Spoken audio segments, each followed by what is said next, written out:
Okay, I'm going to get started by welcoming everyone. Welcome to Watang Yu. Nice to see everyone here. Welcome to everyone who's joining online as well. Today is the first day of a 5-day course where I'm going to be teaching you guys how to build harmony in your relationships.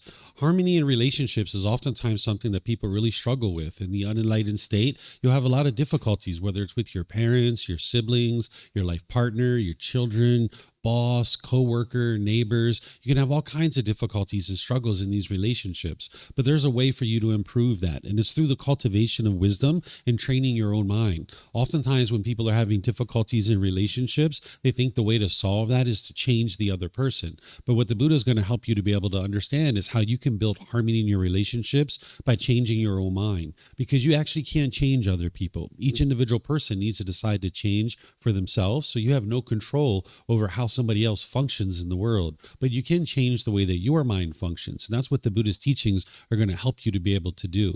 So over the next 5 days, I'm going to guide you in helping you to understand how to build harmony in all these different relationships that you're in.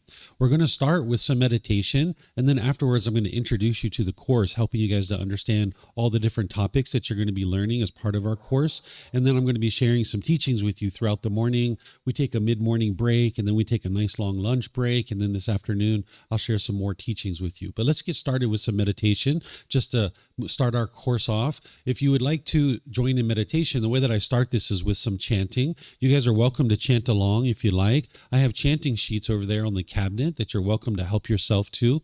For those of you guys that are online, you can get access to these by going to buddhadailywisdom.com, click on free books, and then if you scroll down towards the middle of that page, you'll see the daily chanting sheets there. During the lifetime of the Buddha, he used chanting as a way to help his students commit the teachings to memory. So every 2 weeks, his students would come together and they would recite his teachings orally. This is the way that chanting was used during the lifetime of the Buddha, as a learning tool or as a learning device. So you can see from the origins of chanting that this isn't a rite, ritual, ceremony, worship, or prayer, or anything like that. Today, we use this in order to ease the mind into meditation and get more benefit out of the meditation itself. But during the lifetime of the Buddha, it was used as a learning tool or as a learning device to be able to commit the teachings to memory. Where today we use books, audiobooks, videos, podcasts, things like this. They didn't have those things 2,500 years ago. YouTube wasn't invented yet. The internet wasn't around, right? So they used chanting as a way to commit the teachings to memory. So if you'd like to chant, you'll see that it actually helps you and benefits you in easing the mind into meditation and getting more benefit out of the meditation itself. If you read the English translations, you're going to see that there's a lot of appreciation, gratitude, and respect for the Buddha in these chants. And because of that, I don't think the Buddha even created these chants himself. They were probably created by his students, either during his life or after his death. Because the Buddha wouldn't have went around and said, here, chant these chants to me out of respect for me. This would be ego or arrogance if someone did this. And by the time you get to enlightenment, you don't have that in your mind. You just view everybody as being equal. But if you learn from a teacher how to move from anger, sadness, frustration, and all these other discontent feelings to this peaceful and joyful mental state that is enlightenment, and this teacher didn't want anything or expect anything from you, they were just helping you out of the kindness of their heart, you might have a lot of appreciation, gratitude, and respect for that person too. So again, we use these just as a way to ease the mind into meditation, and we'll do this on the way out of meditation as well. So you're welcome to chant along. After the chanting, I'm going to come in with some guidance where I'm going to be essentially teaching you and instructing you how to meditate while we're actually meditating. We're going to be doing breathing mindfulness meditation this morning, and that's going to help you guys to start to understand that particular type of meditation. Then there's going to be a period of time where it's just quiet and we're all meditating. There's going to be a quiet period, but understand during that period of time of quietness, I imagine you're going to hear occasional sounds. You might hear a car going by, a dog barking, a bird chirping, someone here might cough or sneeze. This is all normal. If you're in meditation with a craving for permanent silence, when you hear a sound, you will cause your mind to be annoyed or frustrated. This is why you can actually eliminate these discontent feelings, because it's the mind itself that is causing them, that the mind craves permanence in the unenlightened state. But if you understand the world around you is impermanent, when you hear a sound, you understand that that sound's going to arise, it's going to change, and it's going to fade away. you can be at ease and be completely peaceful when you hear that sound. So during that period of time of quietness, I'm sure you're going to hear occasional sounds.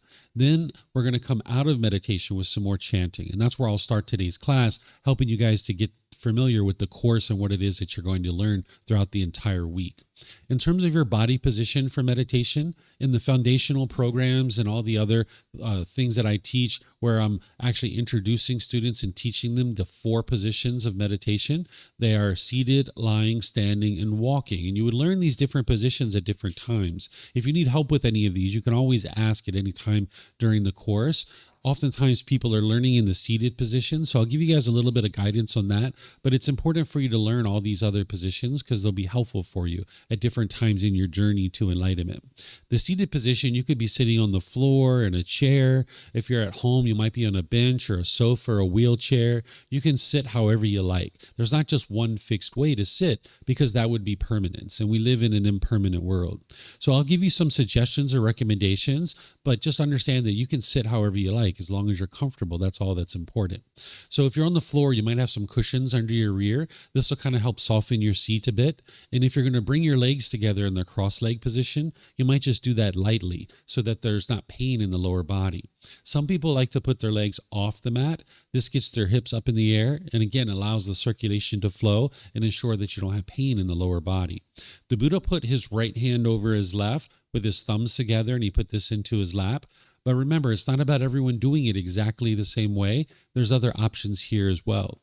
Some people like to put their palms on their thighs or their knees. Some people put their palms up. Some people rest their hands comfortably in their lap. So you can put your hands and arms wherever you like. The same thing's true for anybody who's in a chair or a bench or a sofa or a wheelchair. You can also sit however you like. Some people like to put their feet flat on the floor or lightly cross at the ankles, but you can see me sitting here in a chair with my legs crossed. So this is an option too. And then you can put your hands and arms wherever you like. In terms of the upper body, it's helpful if this is erect with the sternum up and the shoulders back. It'll help keep the mind attentive and alert during the meditation. Because what meditation is a dedicated, active, purposeful training session where you're eliminating certain unwholesome qualities and you're cultivating certain wholesome qualities. So you need the mind to be attentive and alert during this meditation. Whereas if you were slouched, the mind would have a tendency to be dull or lethargic. But if you were real rigid, the mind could be overactive or uptight. So you'd like the upper body to be erect with the sternum up and shoulders back, because not only will it keep the mind attentive and alert, but it'll make it easy for you to breathe in through the nose and out through the nose. So again, I'm going to do some chanting to ease into the meditation. You guys are welcome to join in, and then I'm going to come back in with the guidance after that.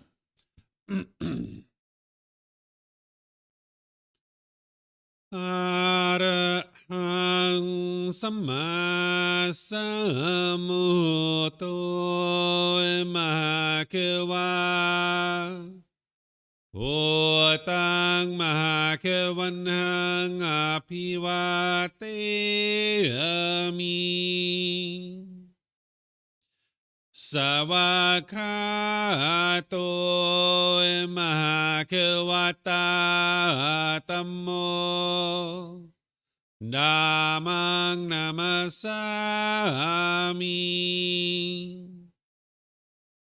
Supatipano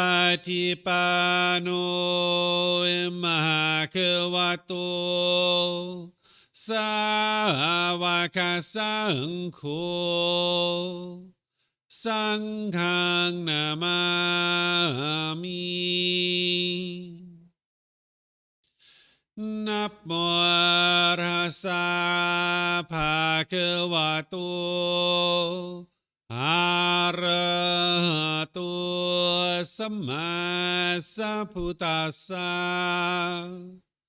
Namo Rasa Bhagavato Arahato Samma Sambuddhassa Namo Rasa Bhagavato Arahato Samma Sambuddhassa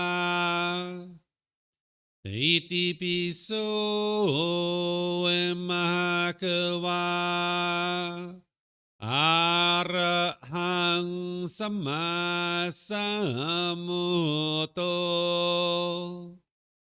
วิชาจารณังสัมมุโนสกาโตโรกาวิตุอนุเตโรปุริสาดามาสติสัตตาตาวามนุสนังปุตโตภาควาติ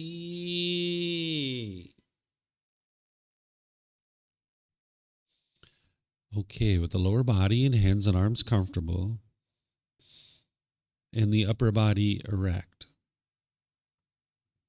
just close the eyes and start breathing in through the nose and out through the nose. Here you're just looking to establish the breath. Nice, natural, steady, consistent breath. Not forced or controlled, just a gradual inhale through the nose, experiencing the full breath. And then whenever you're ready, exhale out through the nose. Breathing in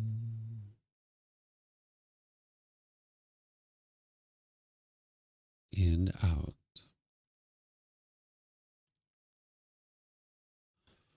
Breathing in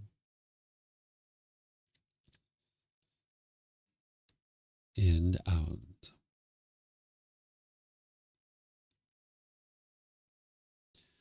Your breath may not match up with the guidance that I'm providing, and that's okay.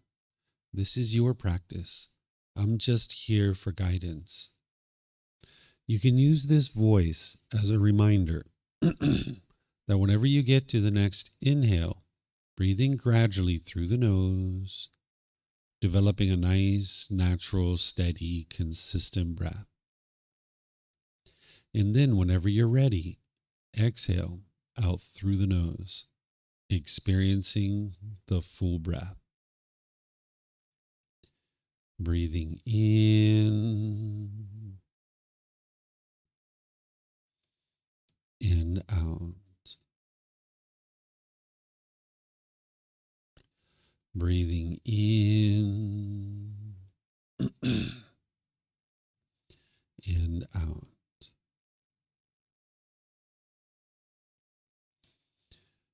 With the breath well established, start fixating the mind on the breath, either the sound of the breath coming into the nose or the sensation of air moving over the skin into the nose.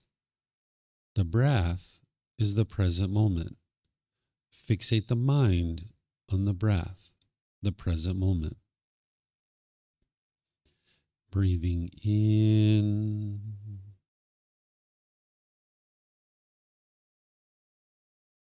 and out. Breathing in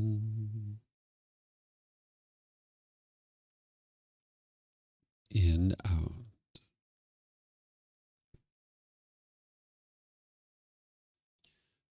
With the mind focused on the breath, whenever you notice that it moves off the breath, cut that off, let it go, and come back to the breath, the present moment. No need to observe the thought, label it, judge it, analyze it, or even try to figure out where it's coming from. Whenever you notice that the mind is moved off the breath, cut that off, let it go, and come back to the breath, the present moment. Breathing in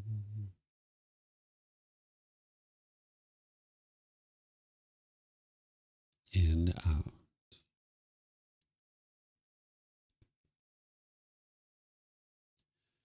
Breathing in and out. I'm going to be quiet now and let you do this work of focusing on the breath, cutting off and letting go anytime the mind moves off the breath. You have nowhere to go. There's nothing to do. No one needs you right now.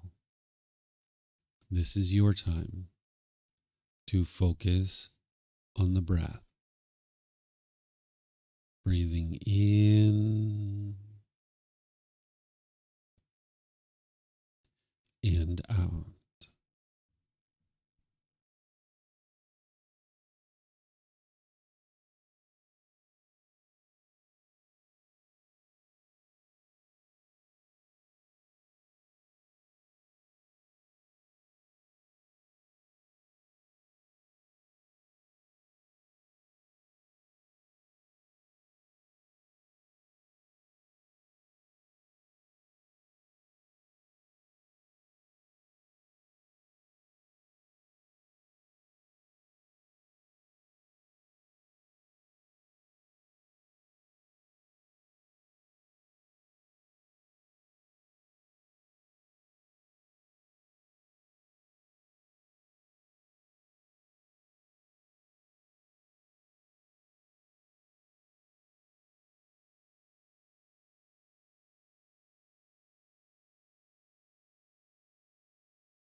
สัมมาสัมพุทโธมหะเกวา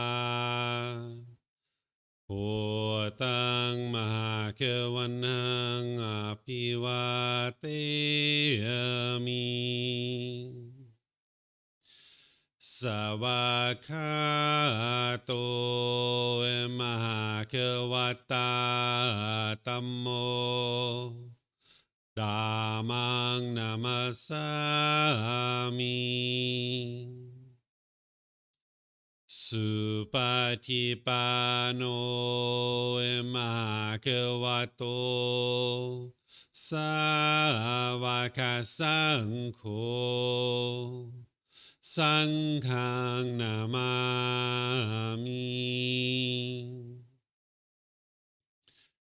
นะโมตัสสะภะคะวะโตอะระหะโตสัมมาสัมพุทธัสสะนะโมตัสสะภะคะวะโตอะระหะโตสัมมาสัมพุทธัสสะนะโมตัสสะภะคะวะโตอะระหะโตสัมมาสัมพุทธัสสะ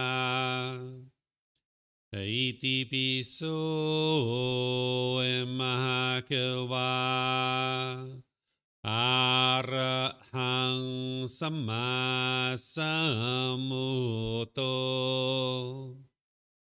วิจาจารนังสัมมุโนสกาโตโรกาวิตุอนุเตโรปุริสาดามาสติสัตตาตาวามนุสนังโอโตภาควาติ Okay, if you guys would like to slowly make your way out of meditation.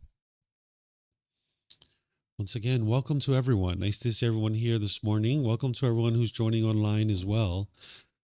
Enlightened beings, in terms of their relationships, they're all harmonious. They don't have disharmony in their relationships. If that's not where you're at right now, it's okay. There's help for you. The Buddha's teachings are going to actually help you understand how to have harmony in all your relationships. Because while having relationships can be very challenging in the unenlightened state, by the time you get to enlightenment, that's not the case.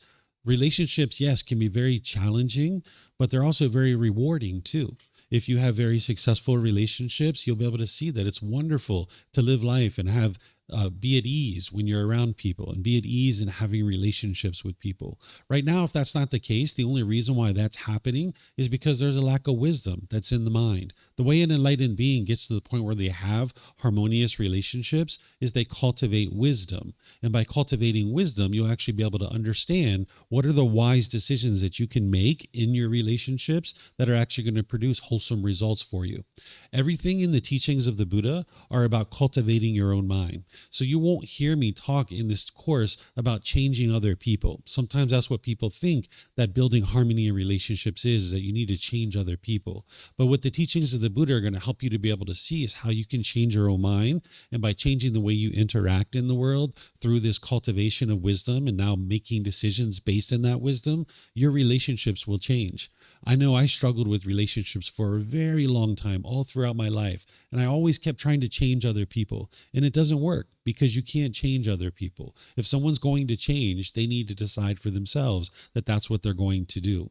But you can change the way your mind functions. And when you change the way you interact with others, you'll see that people around you will potentially shift and start functioning in different ways. But that's not your goal. That's not your objective. What your objective is to change your own mind and now interact in your relationships differently than what you do right now. This enlightened mental state that the Buddha attained and then he taught other people how to attain, you can actually attain that in this life. It's through the cultivation of your mind and through training of your mind.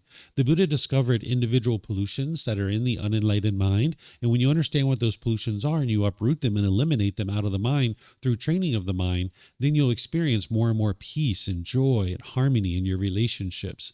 The only thing that the mind's lacking in the unenlightened state is wisdom of how to actually be trained.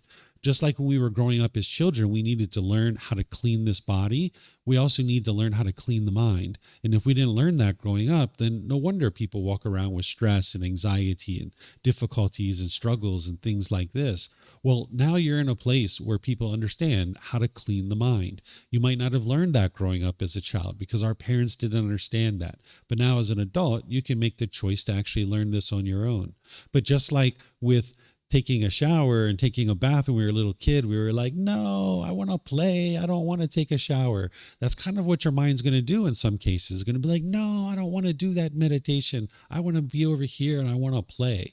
Well, mom and dad convinced us that it was wise for us to take a bath and take a shower. And then slowly but surely we saw the benefits of that. And then now we choose to do it on our own. And we can't even imagine going a day or two without taking a shower. It's because we enjoy it so much and it helps the body feel so fresh. Well, it's the same thing with the mind, that as you start training your mind, you start seeing more and more benefits, particularly within your relationships, and you see those starting to improve. You're not going to imagine going a day without meditating, but it takes time to gradually build that up.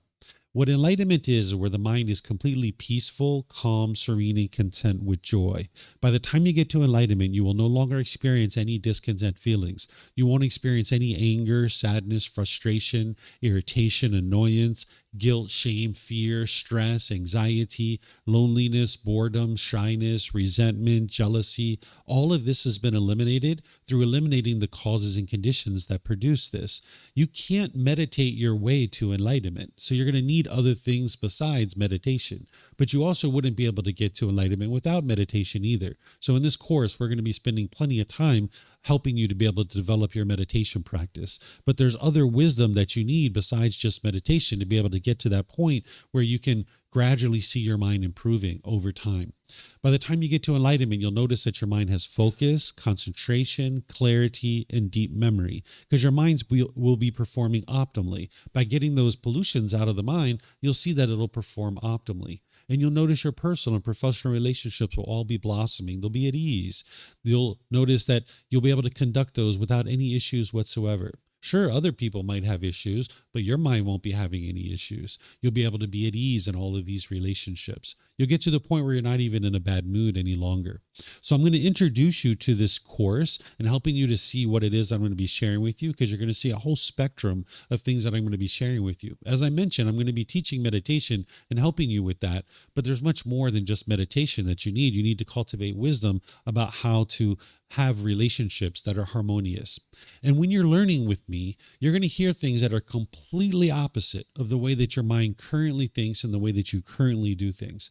And if you hear those kinds of things, that's an opportunity for you to ask questions and get help. Because in the unenlightened state, there's a certain amount of lack of wisdom that the mind has. And if the mind just holds on to that and it's not willing to consider this better way of life that the Buddha taught, you'll just continue to have the same difficulties and struggles over and over and over again.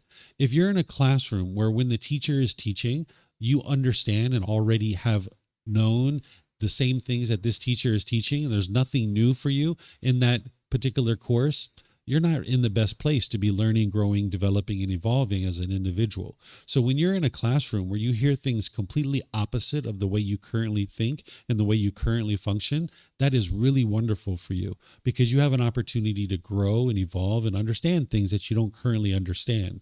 Because as I mentioned, the thing that's holding the mind in the unenlightened state is a lack of wisdom. So if you think about the Buddha's wisdom as being here, and even though there's no hierarchy here, if you think about an unenlightened mind, the wisdom is here.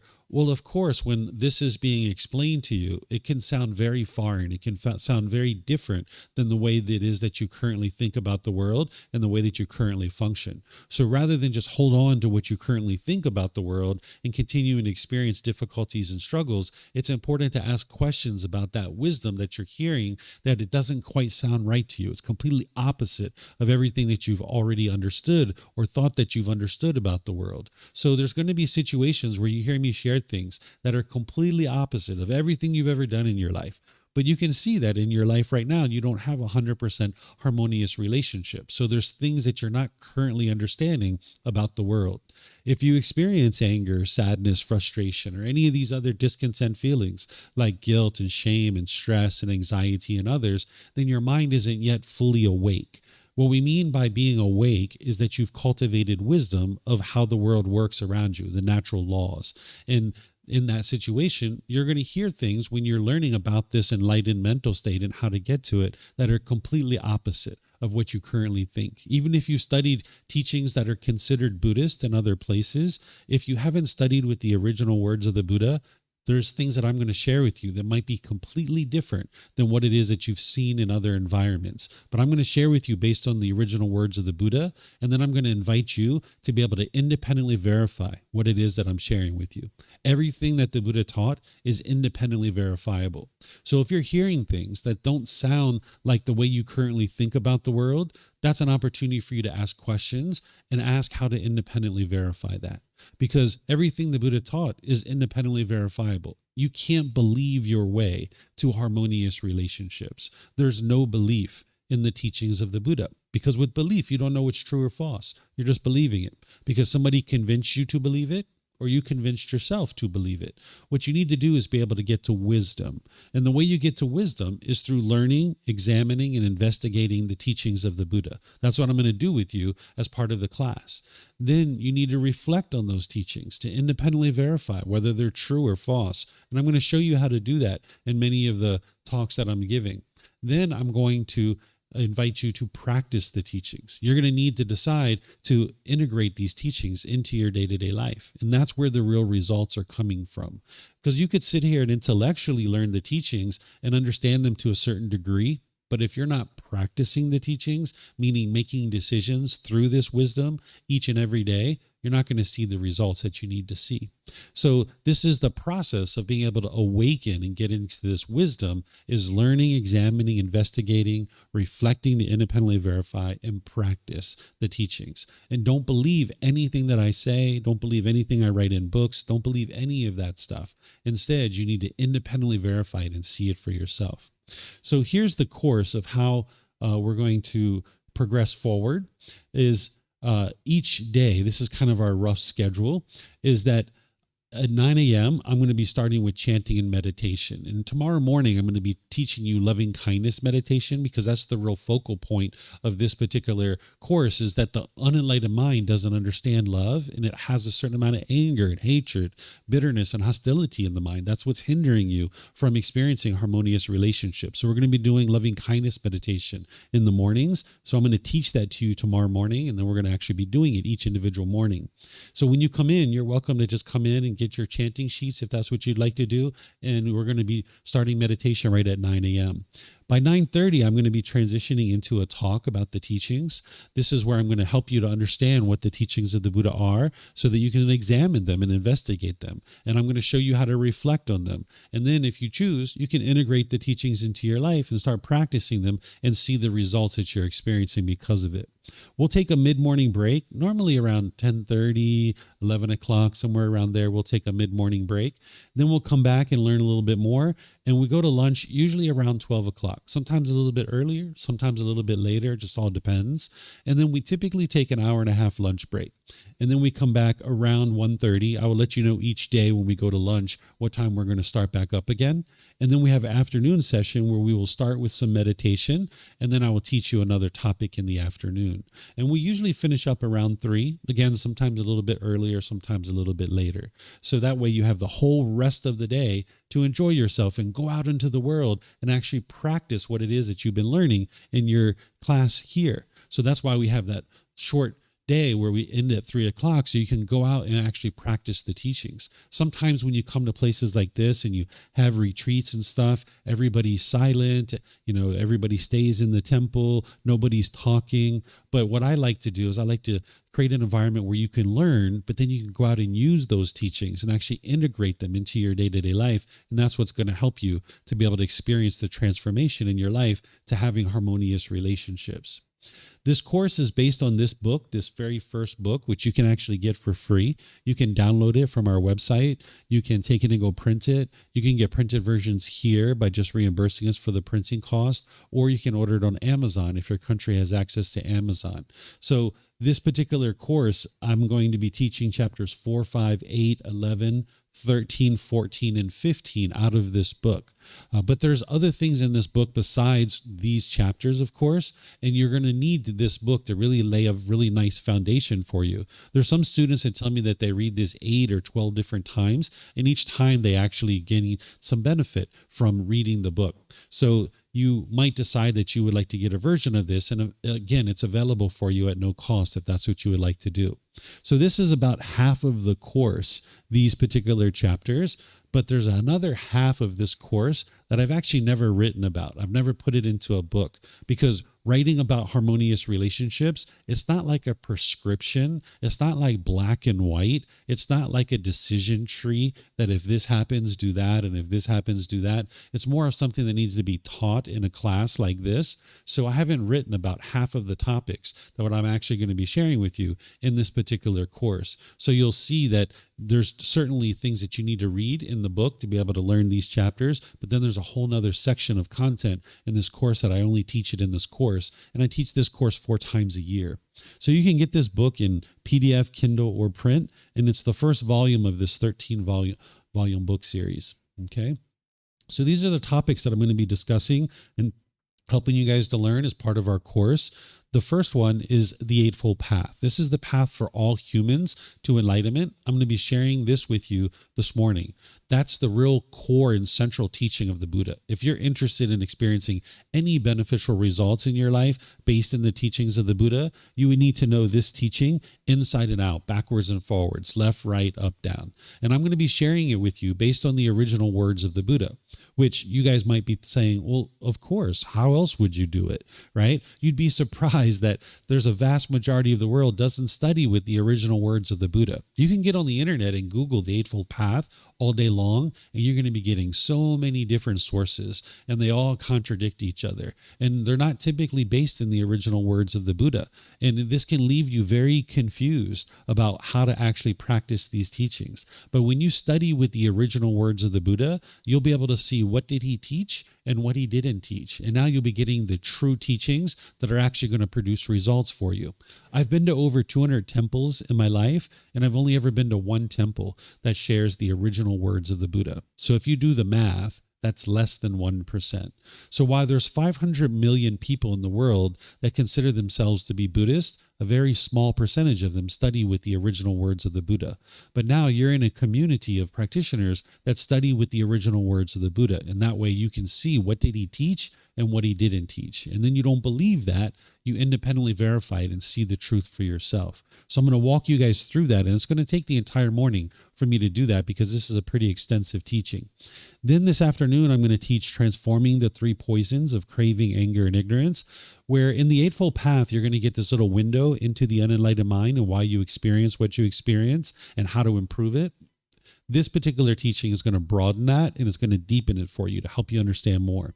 Then I'm going to teach you how to identify what's called cravings, desires, attachments through analyzing the mind, because you need to be able to observe these, because this is what's hindering you from having harmonious relationships. You're having expectations, wants, you're having attachment to the people in your relationships, and you're wanting them to be a certain way, and they're just not that way. So you need to be able to learn how to identify your cravings, desires, attachments so that you can actually eliminate them. So I'm going to help you to understand how to identify them and eliminate them.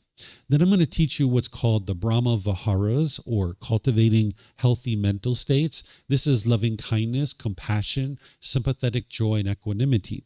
This is where the Buddha almost gets the reputation of being like a doctor, because there's certain symptoms that he discovered in the mind, and then there's a certain prescription that you can apply to be able to resolve those symptoms. Well, you are your own best doctor. You don't need anybody else to tell you about these things. You need to learn it, and you need to cultivate the wisdom. But once you cultivate the wisdom of what the symptoms are and what the prescription is, you can actually apply this in your day-to-day life, and it'll transform your mind away from the unhealthy mental states to these healthy mental states.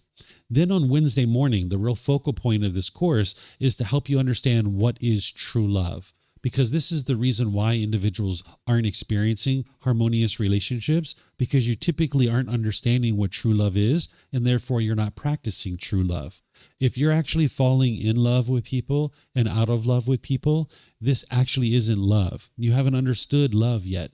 So I'm going to go into detail with this, helping you guys to understand what is true love and how to actually practice it, so that you can understand that, how to do that in your relationships. Because as long as you're not practicing true love in your relationships, you're not going to be able to experience true love coming back to you. So you're going to need to know that and practice that. And then I'm going to teach you how to practice in a world of the unknowing. This is having relationships with non-practitioners, because it's wonderful when you get together with a group of people like this that are all very conscious about the way that we interact with each other, and we're looking to not cause harm, and we're being polite, kind, friendly, respectful to each other. But what happens when you're doing that and you go out there in the world and other people aren't doing that, right? Maybe you're going back home to your home country and people don't even know what these teachings are. They never even heard of these teachings before. So you're going to be in environments where people aren't practicing these teachings. And how do you practice these teachings and experience harmonious relationships in those situations? So I'm going to teach you that. Then I'm going to teach you how to eliminate attachment to the people who are closest to you. These are some of the strongest attachments that people usually have, and some of the hardest ones to eliminate. Your life partner, your children, your parents, your siblings, people like this, you tend to have the deepest attachments in these relationships, and it's the hardest to eliminate them. But there's some skillful things that you can do to eliminate the attachment, not the relationship itself, but the attachment where the mind's holding on and craving permanence and putting expectations on people and trying to get them to do things your way. Then I'm going to share how to guide children along the path to enlightenment. If you have children, this will surely help you. If you're thinking about having children, this will surely help you. But even if you're never interested in having children ever, this is actually going to help you as well, because there might be certain people in your life, like your parents or your siblings or friends or coworkers, that are coming to you for advice and interested in your help. This talk is going to help you with that too. So while it's guided towards guiding children, it'll actually help you in other situations too, when you're needing to give help to other people as well. Then one of the things that is really beneficial for you, and that the Buddha made as a focal point of his teachings, is choosing wholesome friends and companions to be able to spend time with. If you end up spending time with people who are into unwholesome things, that will tend to influence your mind, and it's going to tend to take you in the opposite direction of harmonious relationships. So you need to learn how to cultivate wholesome friends and or select a life partner without judgment, because you can't judge other people and look down on them, but yet you need to make wise decisions about how to actually cultivate relationships and who would it be wise for you to cultivate relationships with. Because if you choose wisely about your friends and life partner, you'll have a wonderful life. But if you're choosing unwisely, you're going to have just the opposite of that. So I'm going to share with you some guidance on how to choose wholesome friends and a life partner. Then I'm going to teach you how to practice these teachings in the workplace. If you're still working, if you're in an environment where there's coworkers, you're going to be learning all these wholesome teachings, and you're going to needing to be practicing these teachings in the work environment.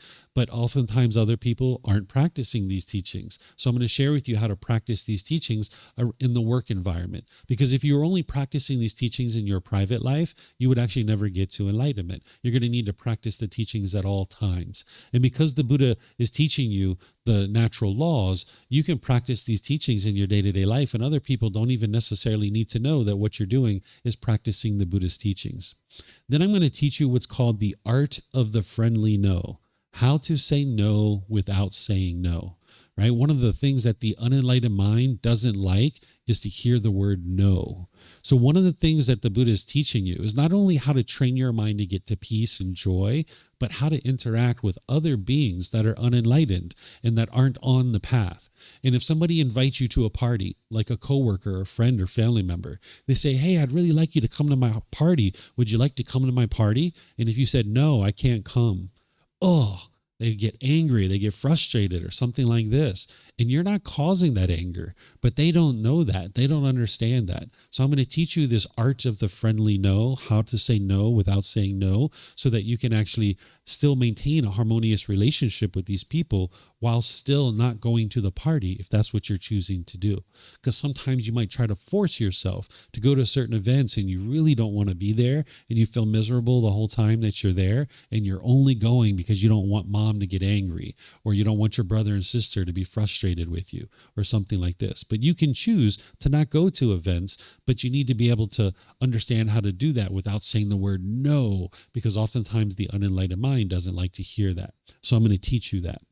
Then in terms of our meditation, I'm going to be teaching you breathing mindfulness meditation. At least that's what we just did. We're going to be doing a little bit of that as we go through. In the mornings, we're going to be doing loving kindness meditation, but in the afternoons, we're going to be doing breathing mindfulness meditation. So twice a day, you're going to be meditating. And then if you'd like to meditate in the evening, you could do that too. And it'll kind of help build up your practice over the 5-day course. And you can do these meditations in the seated, lying, standing, and walking positions. I've taught these in the foundational programs. And if you've learned those, feel free to use any of those positions. If you haven't learned those and you'd like to learn them, just come talk to me during a break or at lunch or after class or something like that. Or you can look in this first book. In chapter 11, you'll be able to see all these different positions and how you can use them, because it's kind of like a tool belt to have these different tools at different times. You're going to need these different positions because your body can't be in the same position all the time. And then, of course, we're going to be doing Buddhist chanting as part of the course as well. And then by the time we get to the end, I'm going to teach you how to receive continued support on the path to enlightenment and how to integrate the teachings into your day-to-day life. Because there's nobody that's going to have harmonious relationships at the end of 5 days. It's going to take you more than 5 days to get to harmonious relationships. So you're going to need this continued support, and you can receive that at no cost, whether it's here in classes, whether it's sending me private messages, whether it's scheduling personal guidance where you can sit down with me either in person or online. Because it's one thing learning in a class like this, but it's a whole other thing when you're out there with your family and your friends and different people around you and you're having these struggles. You're going to need help to be able to understand how to implement these teachings. So I'm going to be able to support you even beyond this course. And then I'll teach you how to integrate what it is that you're learning in this course in your actual life on a day-to-day basis. So do you guys have any questions on what it is that you're going to be learning throughout the course? No questions? Okay, let me see if we have anything here online. All right, welcome to everyone online. I don't see any questions there either. Okay, all right, so I'm going to walk you into this next particular teaching. This is the first thing that I'm going to share with you. This is a foundational teaching that you need in order to accomplish anything on the path to enlightenment. Some of you guys have learned this with me before, and it's going to be a nice refresher for you because you're going to need to revisit this multiple times. And for some of you guys, it'll be the first time you've ever learned it. Don't think that you're going to be able to understand it 100% and you're going to be able to snap your fingers and instantly implement it after I'm done teaching this to you. You're going to need to hear it more than one time. You're going to need to study it in books. You're going to need to understand this path inside and out, backwards and forwards, because the Eightfold Path is the core central teaching of the Buddha and everything else plugs into it. If you're interested in getting to harmonious relationships, you're going to need to know this particular teaching inside and out. So I'm going to walk you guys through this with the original words of the Buddha, helping you guys to understand what he taught here. And I'm going to be pausing a few times to open up for questions to see what it is that you guys would like help on. And as you guys would like to ask questions, whether you're here at the temple or you're online, you can ask any and all questions that you like. We've got microphones here in the white bowl. All you need to do is get a microphone, take it to your seat, press the gray button, you'll see the lights come on, and you just hold it up to your chin, and we'll be able to hear you here at the temple, and they'll be able to hear you online. If you speak here without a microphone, they won't be able to hear you online. And then you can keep these with you because you might have more than one question, or someone around you might have a question, and you can just share the microphone with them. And then if you're not using it, if you could turn it off, that'll be helpful so we don't get feedback through the speakers. And then anybody who's in Facebook, YouTube, or Zoom, you can ask questions by putting that into the comment section, and I'll be able to see that. Or in Zoom, you can electronically raise your hand, unmute your microphone, and ask any and all questions that you like that way. So when you're learning the teachings of the Buddha, he guides you to be able to listen with eager ears.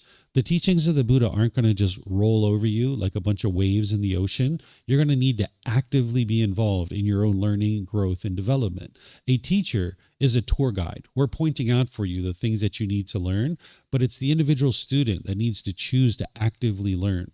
And the Buddha talked about this as eager ears, that you need to actively listen to the teachings and be able to reflect on them to independently verify them. You're not interested in them just blowing over your head. Instead, you're going to need to be involved in actively listening with eager ears so that you not only understand the teachings intellectually, but you can also reflect on them to verify them, whether they're true or they're false, and then integrating them into your day-to-day life. So I'm going to show you how to do this, starting with this first teaching of the Eightfold Path. So we're going to start with right view. And then we're going to walk all the way through this. Right intention, right speech, right action, right livelihood, right effort, right mindfulness, and right concentration. The way that I think about the Eightfold Path is I think about it almost like a speaker system. If you had a speaker system and you're trying to get a better and better quality sound out of the speakers, you might tweak these 8 individual dials in order to get a better and better quality sound out of the speakers. Well, your mind essentially is the same way. If you dial these in closer and closer, you'll actually see that your mind performs better and better and better. But you need to understand them, what they are, and then integrate them into your life to be able to experience that improvement. This Eightfold Path is organized into 3 sections: the wisdom, moral conduct, and mental discipline. The wisdom section builds a foundation. That's why it's at the bottom. It builds a foundation for you so that everything else is built upon that. By the time we talk about the moral conduct, you'll see the Buddha's not giving you rules or commandments. He's not trying to tell you what you should or shouldn't do in your life. He's just helping you see this cause and effect relationship between the way that you function in your moral conduct and what you experience coming back to you. So in terms of improving your relationships and getting to harmonious relationships, you're going to need to improve your moral conduct, because right now you probably have a certain amount of unwise moral conduct. If you're being bitter and harsh and hostile or aggressive in your relationships, that's all damaging your relationships. So you're going to need to improve your moral conduct, and the Buddha is going to give you wise decision-making around your moral conduct so you can see what is going to produce harmonious relationships for you. And then he's going to provide you the mental discipline that's going to help you to integrate all of this into your day-to-day life. Because it's one thing to understand that it's unwise to speak harsh and bitter and hostile with people, but it's a whole nother thing to be able to do it. And that's what the mental discipline section is going to help you to be able to do, is actually implement the moral conduct. So we're going to start with right view. This is the words of the Buddha. This is where he would start each brand new student, is with this particular teaching. He says, "In what, monks, is right view? It is, monks, the wisdom of discontentedness, the wisdom of the cause of discontentedness, the wisdom of the elimination of discontentedness, and the wisdom of the way of practice leading to the elimination of discontentedness. This is called right view." So here in the Eightfold Path, he's actually pointing to another teaching, and he's saying that is right view over there.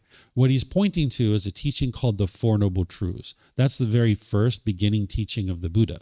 What I've done here underneath of this line is I've put the top section of the Four Noble Truths, so you can build confidence that what he's talking about is right view in the Eightfold Path is the Four Noble Truths. And once you see that connection, you can have confidence that yes, that's what he's teaching as right view is the Four Noble Truths. And now what I'm going to do is I'm going to teach you the Four Noble Truths, because underneath of this, there's a whole lot more content of what the Four Noble Truths is. So that's why he's not reiterating that in the Eightfold Path. He's just pointing to it and saying, hey, that's right view over there. So now I'm going to teach you what is right view. But in order to understand the Four Noble Truths, you need to first understand the three universal truths. These are building blocks that are going to help you to understand the Four Noble Truths. The Four Noble Truths are four simple statements. It actually is going to explain to you the problem in your mind, the cause of that problem, the elimination of it, and the path forward. If you can understand the Four Noble Truths, by the time I get there, you'll be able to have a breakthrough to finally understanding why it is that you experience anger and sadness and frustration and all these other discontent feelings. Oftentimes we go around the world believing that it's other people that are causing us to experience these feelings, but you'll be able to see through the teachings of the Buddha in a way that you can independently verify that it's your own mind that's causing these feelings. And if you can have this breakthrough, it's beautiful for you, because then you'll truly understand what's causing these feelings, and then you can actually fix it. But if you don't understand what's causing it, you won't actually be able to fix it. So these three universal truths are building blocks to help you understand these Four Noble Truths. We call them the three universal truths and the Four Noble Truths because the Buddha knew that they were true. I know that they're true, and other people know that they're true, but you need to know that they're true in order to be able to gain the benefit. So that's why you don't believe the teachings. You need to be able to independently verify it. So I'm going to show you here. The Buddha is not teaching you the way the world should be. He's teaching you the way the world is. That's the wisdom that you're awakening to. So in this first universal truth, he's teaching you the way the world is. He talks about impermanence, that the world is full of impermanence, meaning that things are constantly changing. He refers to this as conditioned objects, that in the world, anything that you can see, hear, smell, taste, anything that comes in contact with the body, or any thoughts or ideas that go through the mind, these are all impermanent. They're conditioned objects. They arise, they change, and then they fade away. This is a fundamental building block to help you understand the Four Noble Truths, that things are constantly changing in the world.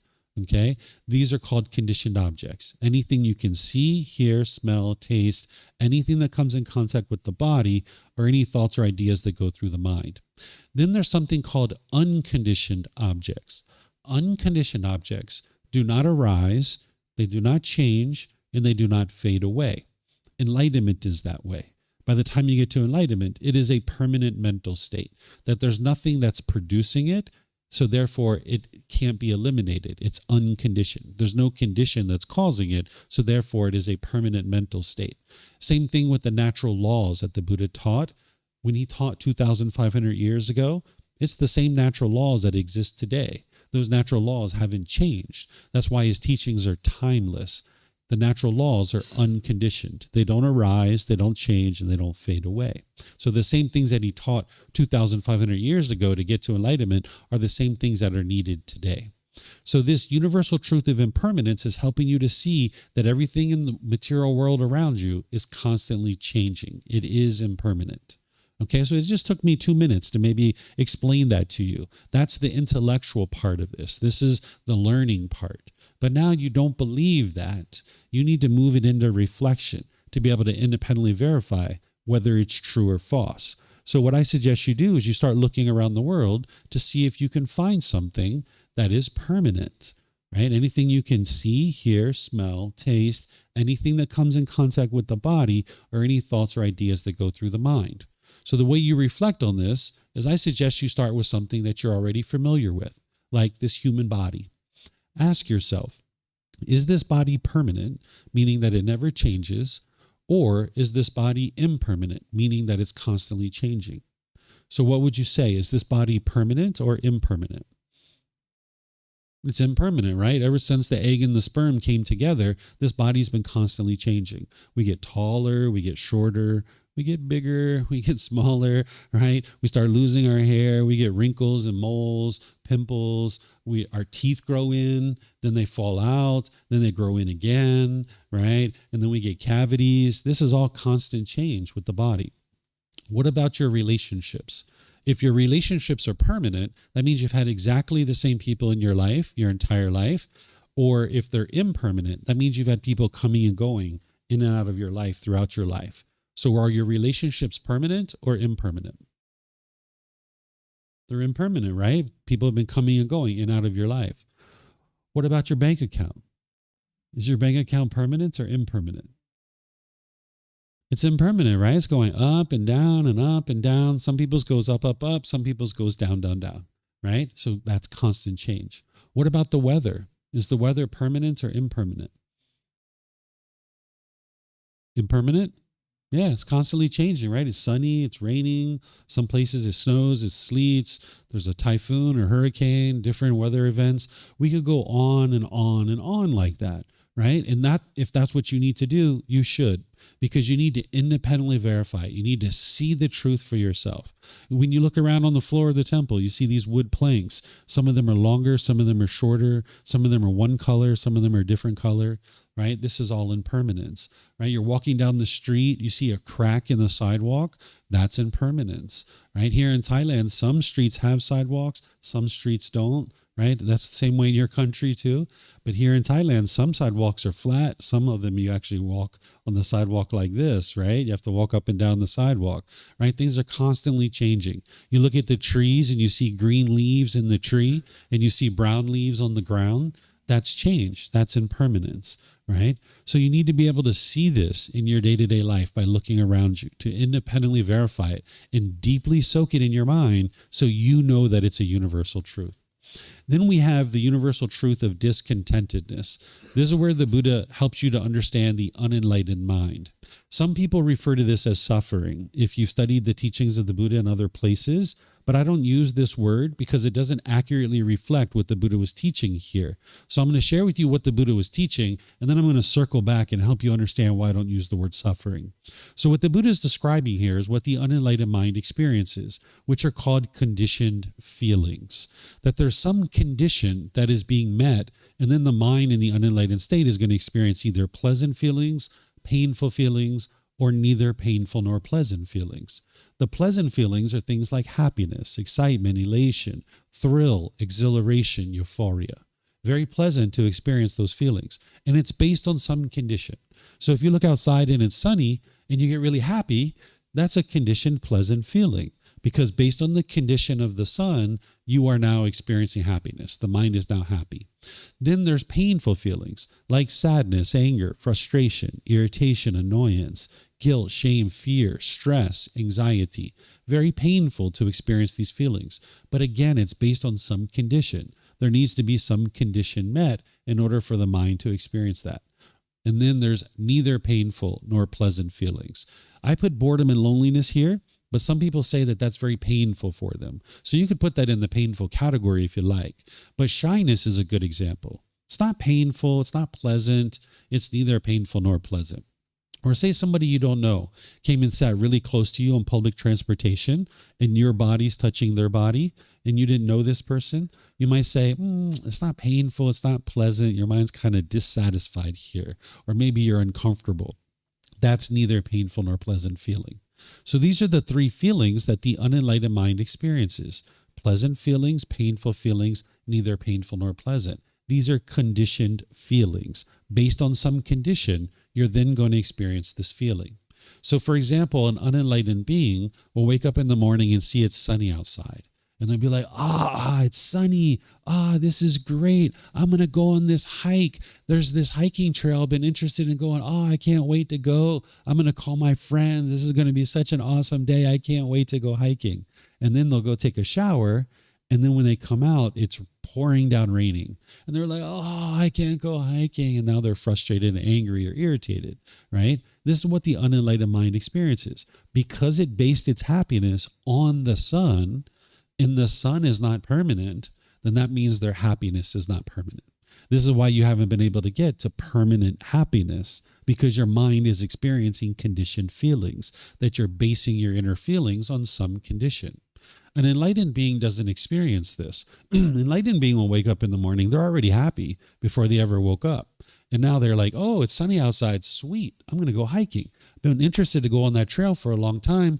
I'm going to call my friends. This is going to be a great time. Right? And now they go take a shower and they come out and it's raining. And it's like, it's raining. Well, guess I'm not going hiking. Maybe I'll go to the mall. Maybe I'll stay home and read a book. Maybe I'll invite my friends over and we'll have dinner or something like that. Right? You can maintain your happiness because you're not basing your happiness on the sun. So that means when the sun is gone, you can maintain your happiness. So the enlightened mind is beyond conditioned feelings. The unenlightened mind is going up and down and up and down and up and down. It's unsteady, it's unstable, it's shaken up. That's what the Buddha is explaining here with discontentedness, that the enlightened mind is beyond this. You're experiencing unconditioned happiness, unconditioned joy, that there doesn't need to be any condition met in order for that happiness to exist in the mind. So therefore, there's nothing that can take it away. So this is what the unenlightened mind is experiencing, conditioned feelings. The mind's going up and down and up and down and up and down. It's only a matter of time before the unenlightened mind becomes irritated or annoyed or frustrated or something. So again, you can't believe this, right? You need to be able to independently verify it for yourself. You know right now that if your mind is unenlightened, you can look at this. Does this describe what it is that you experience? Do you experience these three feelings? Pleasant feelings, painful feelings, and neither painful nor pleasant. Are there any feelings that you experience that don't fit into one of these three categories? And if there are, then let me know when we get to the question period, because we're about to open up for questions here in a little bit. Now, I'm going to circle back and help you to understand a few other things here. I translate this as discontent, discontented, or discontentedness, because you need to understand that what the Buddha is talking about is how the mind is shaken up. It's unsteady, it's uncalm. Have you ever been so excited that you tripped and fell? You ever had that? Yeah. Or you've been so excited you dropped something and it broke, right? This is because the mind was shaken up. It was experiencing those pleasant feelings. Oftentimes people don't see those pleasant feelings as part of the problem, but you need to be able to see the conditioned pleasant feelings as part of the problem. Because as long as you allow your mind to get conditioned pleasant feelings, then the painful ones are waiting for you right around the corner. So for example, if I got really excited when I got a brand new job, even though I'm not in the workforce anymore, I'm just giving you guys an example, right? If I got really excited that I got this brand new job, maybe it's the perfect company, it's the perfect job title, the perfect salary, the perfect coworkers, the perfect office. And I get so excited and I go in there every single day, so excited that I got this job. Well, that job is not permanent. So that means when the company goes out of business, when they lay me off, when I get fired, then you're going to be angry and sad and frustrated. And sometimes these events are spread out so far from each other, you don't even realize the reason why you're sad and angry and frustrated is all the way back 5 years ago when you allowed your mind to get that excitement because of that brand new job. So these conditioned pleasant feelings are just as much a part of the problem as the painful ones, because what the unenlightened mind has is certain conditions that have to be met in order for you to experience happiness or excitement. It's kind of like if my mom and dad do this, if my brothers and sisters do this, if my boss does this, if the weather is this, if I have this much money in my bank account, if I have this type of house and this kind of car, then I'll be happy. So essentially your happiness is shrinking because it's conditional, and all those conditions can't be met permanently. What the Buddha is teaching you to do is get beyond this, where you're no longer experiencing conditional happiness, because conditional happiness is only temporary. So therefore, it's ultimately unsatisfying. What the Buddha is teaching you how to get to is permanent happiness and permanent joy. But as long as you allow your mind to hold on to this temporary happiness, you can never get to the permanent happiness or the permanent joy, where it's unconditioned. So you're essentially rewiring your mind on the path to enlightenment, no longer allowing your mind to get conditioned feelings, but instead, by getting rid of all of that, now you can experience unconditioned mental qualities where the mind is just always happy and always joyful. Okay? So this is discontent, discontented, or discontentedness, where the mind is shaken up, it's unsteady, it's uncalm. Now, some people refer to this as suffering. You might have heard this if you've been studying the teachings of the Buddha. The word suffering explains the painful feelings really well. Now, when you're angry or sad or feeling guilt or shame or stress or anxiety, you might say that you're suffering. But if your boss walked in and said, hey, I'm going to give you $20,000 a year raise, and you got really excited about that, would you say you were suffering? Right? Probably not. Right? Or if somebody you didn't know came and sat really close to you on public transportation and your body was touching their body, would you say you were suffering in that situation? Well, if we use that word suffering, we're only understanding the painful feelings. which is only 33% of what the Buddha was teaching on this important topic. So that means you're missing 66% of his teachings. So if you are missing 66% of a teacher's teachings, how could you ever get to the ultimate goal of enlightenment? So you need to be able to see the full spectrum of feelings and emotions that the unenlightened mind experiences. And that's what the Buddha is calling discontent, discontented, and discontentedness, that the mind is shaken up, unsteady, and uncalm. Because those conditioned, temporary, pleasant feelings are just as much a part of the problem as the painful ones. Because if you allow your mind to get those pleasant feelings, then the painful ones are waiting for you right around the corner. And you'll never get to the point where you're experiencing unconditioned happiness or unconditioned joy. So this is the second universal truth. Then there's the third universal truth. This is called non-self. I'm going to explain to you what this is, but first I'm going to explain to you the problem that this is solving, because this is actually a solution to one of the problems that the Buddha discovered in the mind. So let me explain that problem to you first, and then the solution will make more sense. So when the Buddha was looking at his mind and figuring out why he was experiencing all these discontent feelings and how to eliminate them, he discovered these 10 individual pollutions in the mind. They're referred to as the 10 fetters. He calls them fetters because during his lifetime, if you were somebody that they were trying to keep confined to a certain area, like a prisoner, they would put a shackle and a chain and a ball around your ankle, and then they would keep you in this field. That was a fetter. That shackle, chain, and ball was the fetter. So that was what keeps these people confined to that area. Where today we put prisoners in jail cells, where during the lifetime of the Buddha, they just attached a fetter to your ankle. So when he discovers these 10 pollutions, he calls them fetters because it's keeping the mind trapped in this unenlightened state, experiencing anger and sadness and frustration over and over and over again. But just like a prisoner, if you release the shackle off their ankle, now they're free. They're liberated. The same thing is true about the human mind, that when you have these fetters, your mind is bound up. It's essentially trapped. But when you release that out of the mind, now you're free. The mind is free. It's liberated. So he calls these the 10 fetters. Okay. And you would learn those at different times. I have other courses and retreats where I teach that to you in detail. But the very first fetter is called personal existence view. This is where the mind has the misunderstanding or the confusion that this body or this mind is you and who you are as a person. So the mind will cling to a self-image or a self-identity, wanting to be perceived by others in a certain way. And you can only be happy if you're being perceived the way you want to be perceived. So for example, if you've ever been in a social situation and you spilt something on your clothing and you were embarrassed by this was your personal existence view.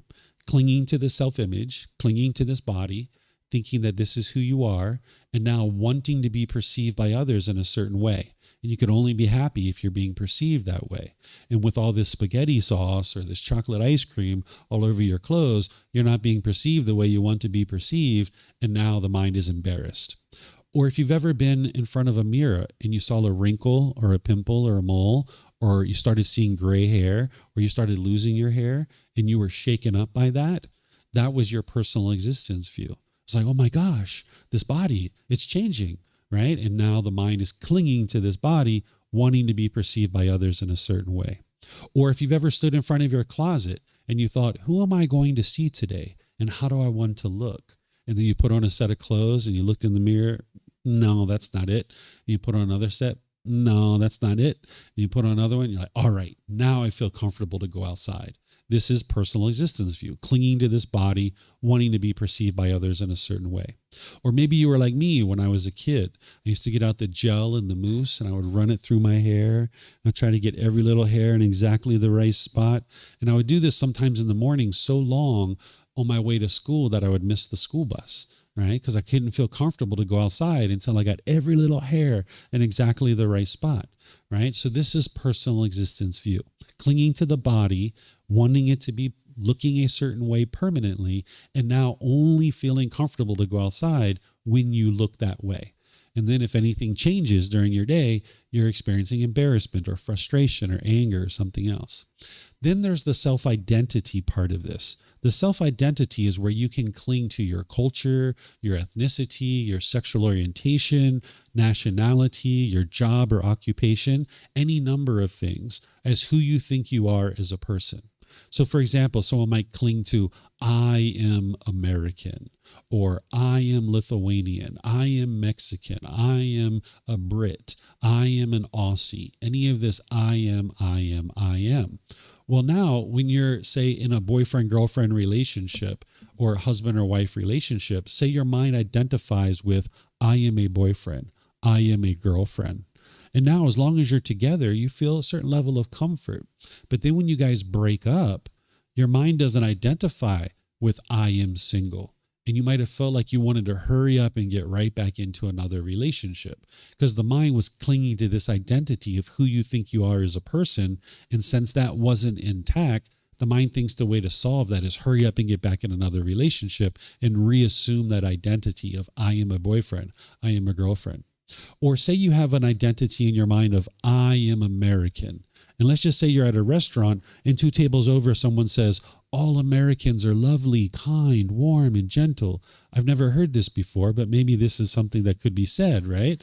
And now you get so happy and excited. You're like, wow, I feel so great. They're talking about me because I am American, right? But then 2 tables over, somebody says something degrading and disrespectful and demeaning about Americans. And now you feel frustrated and angry because you think they're talking about me, right? So this is the problem with this personal existence view in the self-identity, that you can cling to these things thinking that this is who you are. Even a job or occupation. Say you cling to, I am a police officer. And as long as you're doing that job, you feel great. But then 10 years, 15 years in, maybe you get injured, maybe you retire, maybe you get fired. Now you're driving a taxi, a taxi cab. And now you're thinking, I am a police officer. And now you're all disgruntled driving this taxi because your mind doesn't feel complete. You don't feel whole. You don't feel as a whole person. In fact, some people get this such a high degree that they might actually go to their family in their home country and they say, Mom, Dad, I don't even know who I am anymore. I need to go find myself. I need to go find my true self. I'm going to go to Thailand and try to find myself. Some of you guys might be here doing that, trying to find yourself. Well, what the Buddha is teaching you as part of the universal truth of non-self is that there is no self. You're not going to find yourself here in Thailand because it doesn't exist. You might find a new hobby, new friends, new activities, a new job, and you go back home and you say, Mom and Dad, I found myself. I know who I am again. Yay, I feel so great. But then 3 years later, 5 years later, when all that stuff changes, you're right back in the same problem. You don't know who you are anymore because all that stuff's changed. So as long as you cling to any of this stuff as who you think you are, when it changes, you'll be discontent. So the Buddha is teaching you that there is no self. But the mind has this confusion, this lack of wisdom, this misunderstanding, this misperception that this is who you are. And now it will cling to this. Okay, so let me help you to see how to independently verify this. Now, some of you might be understanding what I'm saying already intellectually, but sometimes people have a lot of difficulties understanding this. I've had some students take upwards of a year to understand this. So if that's where you are, no worries. But here's the way that you can independently verify that there is no self, that this body is in you and this mind is not you. Okay, think about yourself when you were a child, when you were a teenager, early adulthood, and then now. Think about yourself, your personality, your character, who you thought you were as a person. Has that been exactly the same through all those 4 phases of your life, or has it been changing? What would you say? It's been changing, right? Okay, so here's another way. Let's just say your arm was amputated and you only have 1 hand and 1 arm. Are you less of a person? You're not less of a person, right? Do you guys agree with that? You're not less of a person, right? So there you can see intellectually you understand this body is not you. Because otherwise you would answer that question differently. You would say, yeah, there's less body, so therefore there's less me, so therefore I'm less of a person. There's only one hand and one arm now, right? But you didn't say that. You said, no, I'm not less of a person just because I have one hand and one arm, right? So intellectually you understand that this body isn't you, but in the heat of the moment, the mind's confused. When someone says, wow, you're so beautiful, or wow, that shirt really brings out the color of your eyes, you're so handsome. You're like, they're talking about me, right? But it's only a matter of time before someone says, are you going outside with that haircut? Where did you get that haircut? Oh my gosh, right? And now you're frustrated or angry, right? So the mind in the heat of the moment gets confused where it thinks that this body is you. That's the personal existence view. And here's a third way. Point to yourself. Where are you? Can you point to yourself? Okay, that's a common place. Yep, people will oftentimes point here, right? So if you're pointing here, you need to look at what are you pointing to? You're pointing to a shirt, right? Ask yourself, is that who you are? That shirt that you're wearing. If we took off the shirt and we held it up and said, is that you? You'd probably say no, right? Yeah, you say no, throw that away. Okay, where are you? And then someone might point again. Well, what are you pointing to? You're pointing to skin, right? So if we took off the skin and we held it up, we pointed to it, is that you? That skin that you've got, is that who you are as a person? That's not you, right? Okay, so we throw that away. Where are you? And then someone might point again. And now you're pointing to bone, muscle tissue, organs, fluid. None of those bits and pieces and parts are you. But your mind's going to keep clinging to this, wanting it to be permanent. And now, because it's changing, the mind feels uncomfortable with that. So as long as the mind has this personal existence view, you can't get to permanent peace and permanent joy because it's clinging to it, craving permanence, while in reality, it is impermanent. So if you cling to any of this as who you are or anything in your mind, then your mind's going to experience discontentedness. So this is the universal truth of non-self. The Buddhists teach you that there is no self. But in terms of how to realize non-self, this is what we call it when you let go of personal existence view, there's more training for you. Here, I'm just introducing this to you, but as you go forward in the various programs, I will teach you how to eliminate it from the mind. Where right now, you might not even be able to imagine eliminating that from the mind because we spend so much time accumulating it as we grow. From birth, we were all given labels. I don't know all of your labels, but my label was David, right? We all have labels and we start having personality and character and all these different things that we assign to this. So we've been accumulating this personal existence view all our life. There's even, sports teams and you might cheer like, yay, I'm American. I'm going to cheer for the American team. Yay. Or there's national anthems and flags and things like this. So our mind is conditioned in the unenlightened state to have this personal existence view. And what the Buddha is teaching you is how to eradicate that. But there's more teachings for you to learn to be able to do that. So I'm going to pause here and see if you guys have any questions on these three universal truths before we go forward. Anything you guys would like to ask? No questions? Oh, Ted's got a question? Okay.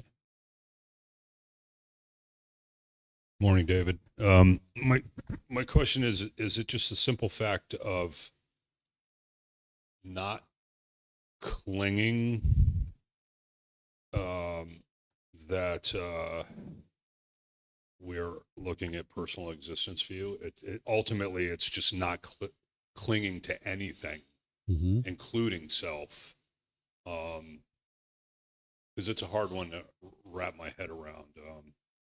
I understand it on paper, but once I put it through upstairs, it gets a little confusing. But I guess I'm just breaking it down as it's simply not clinging to anything.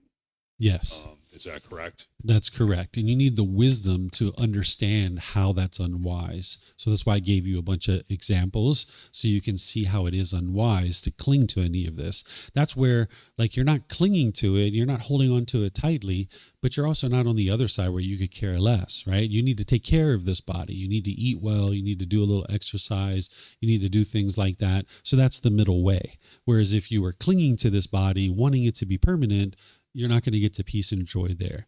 But if you're over here, it's like, oh, well, it's not me. It's not who I am. I'm just going to eat all this trashy food and never exercise this body.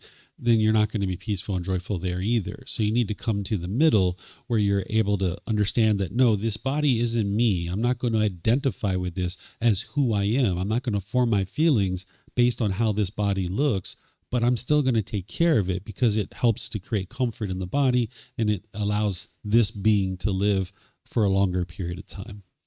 Mm-hmm. Thank you. Yep. Okay, so there's one more building block before I teach you the Four Noble Truths. This is to understand craving, desire, attachment, wants, and expectations, holding, grasping, clinging.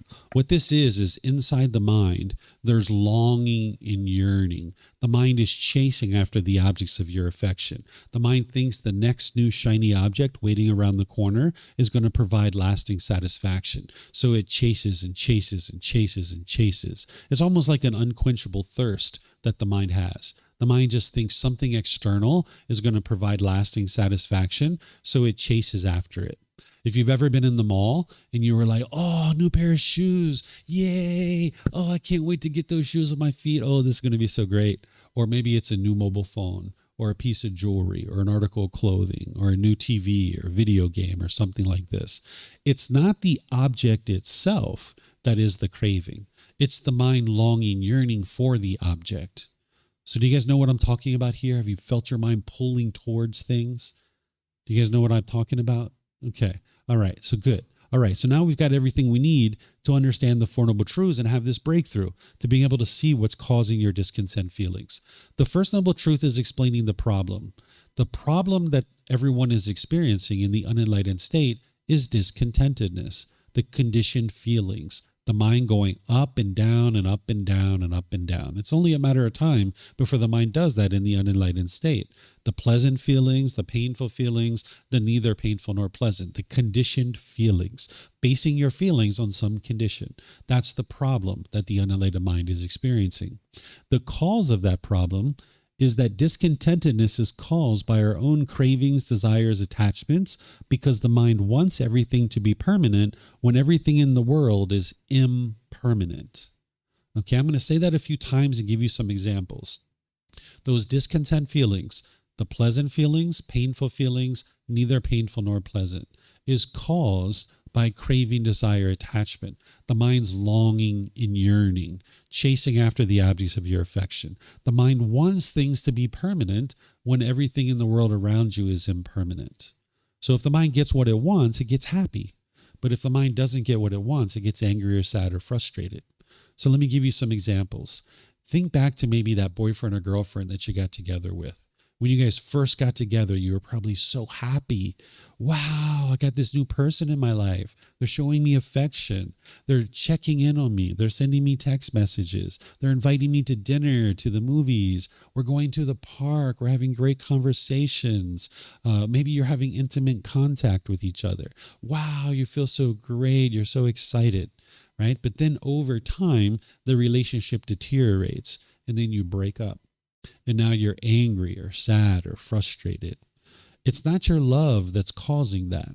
That's the mind holding on and craving permanence, where you wanted this person to be permanent in your life. And now that they're not in your life anymore, you're experiencing anger, sadness, maybe loneliness or boredom. Maybe you're missing this person. Oftentimes people think it's love that causes this, and they think love is very painful. If that's the case, you definitely don't understand love yet.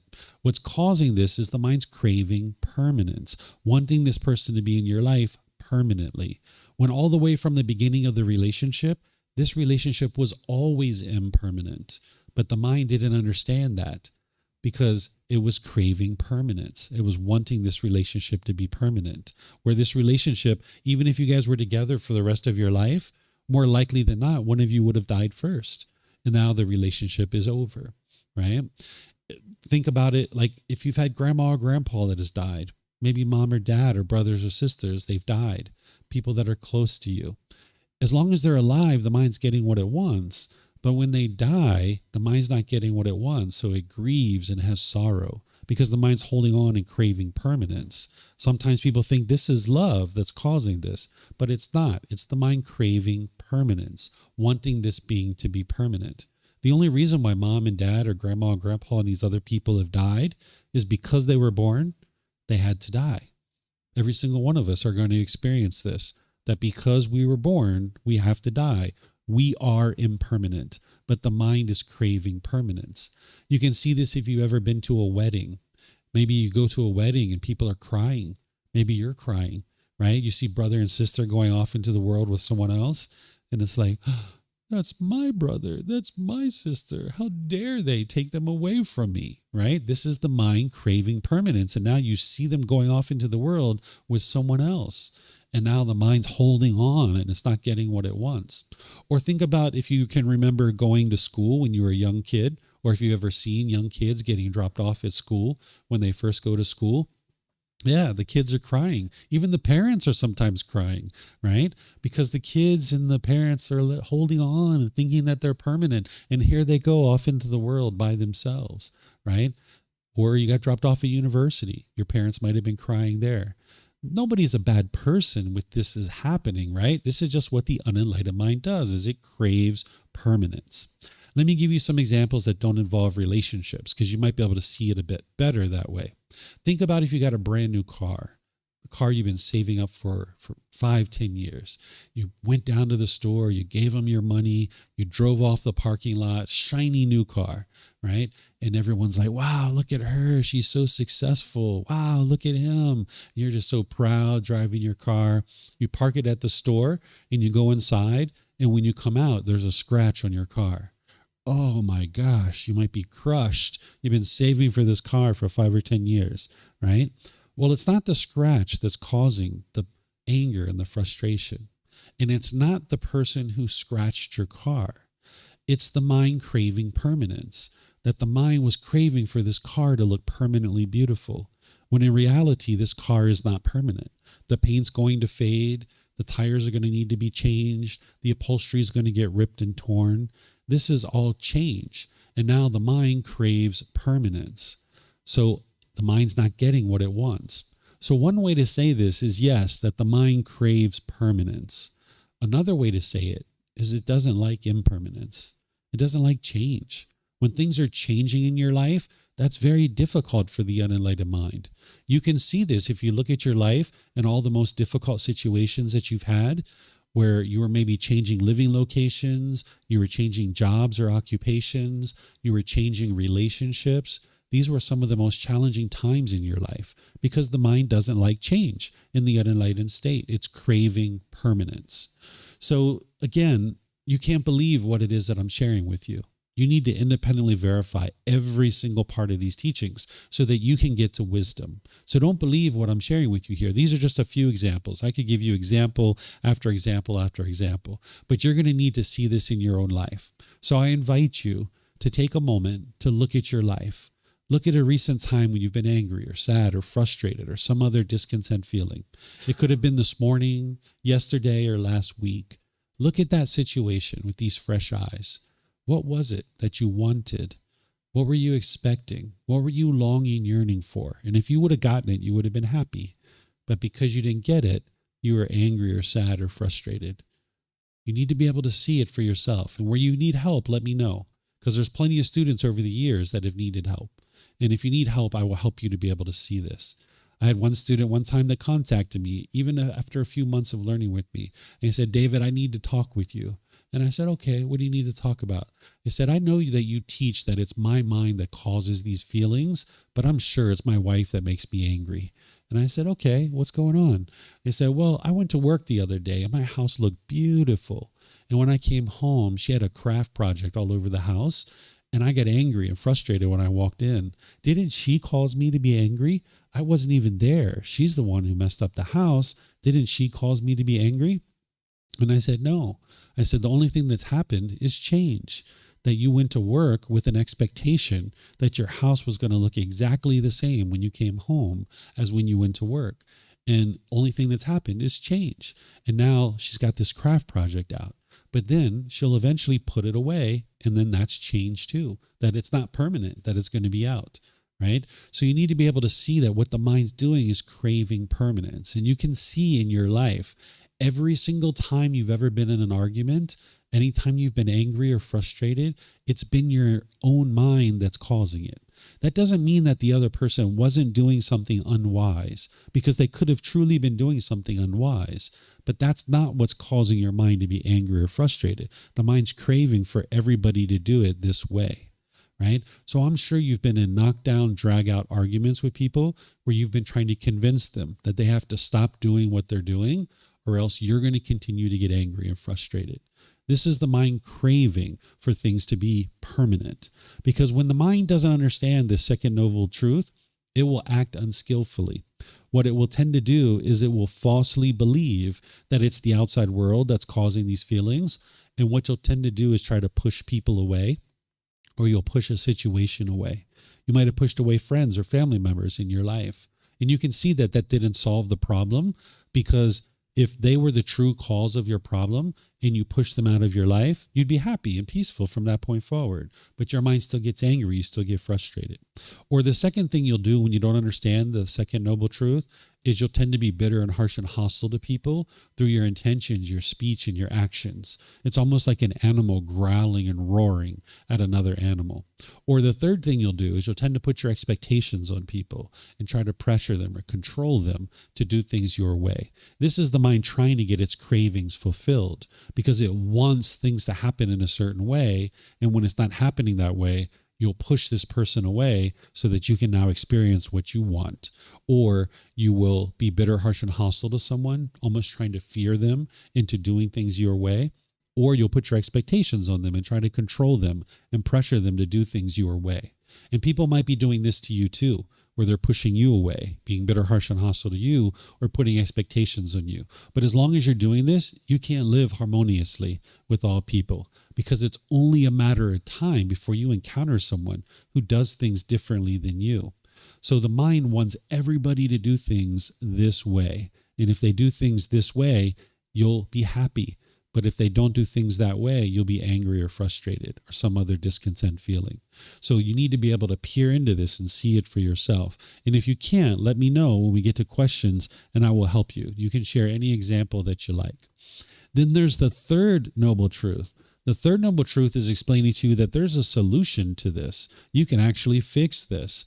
Because if you start to understand that your discontent feelings are caused by craving, desire, attachment, well, if you eliminate the cause, you'll eliminate the effect. So the third noble truth is the elimination of discontentedness is possible by eliminating craving, desire, attachment. If you eliminate that longing, yearning, that chasing, forming your inner feelings on whether you get that thing or not, you'll eliminate the discontentedness. But sometimes when I say that, people say, well, if I'm not doing that, wouldn't I swing all the way over here to the other side where I feel dull and lethargic? And the answer is you might, but that's not what the Buddha is teaching you. He's teaching you to come to the middle where you can pursue your goals, objectives, or interests with enthusiasm, with ambition, with motivation, but without forming your feelings on whether you accomplish that thing or not. That's what the mind needs to learn how to do. So you can eliminate your longing, yearning, your chasing, your forming your feelings on whether you get that thing or not. And what's going to help you to do that is in the fourth noble truth. It's the path to eliminating discontentedness is the Eightfold Path. This is the complete perfect plan that's going to teach you how to train your mind and rewire it to no longer form its inner feelings based on some condition. So you can independently verify this too, right? The elimination of discontentedness is possible by eliminating craving, desire, attachment.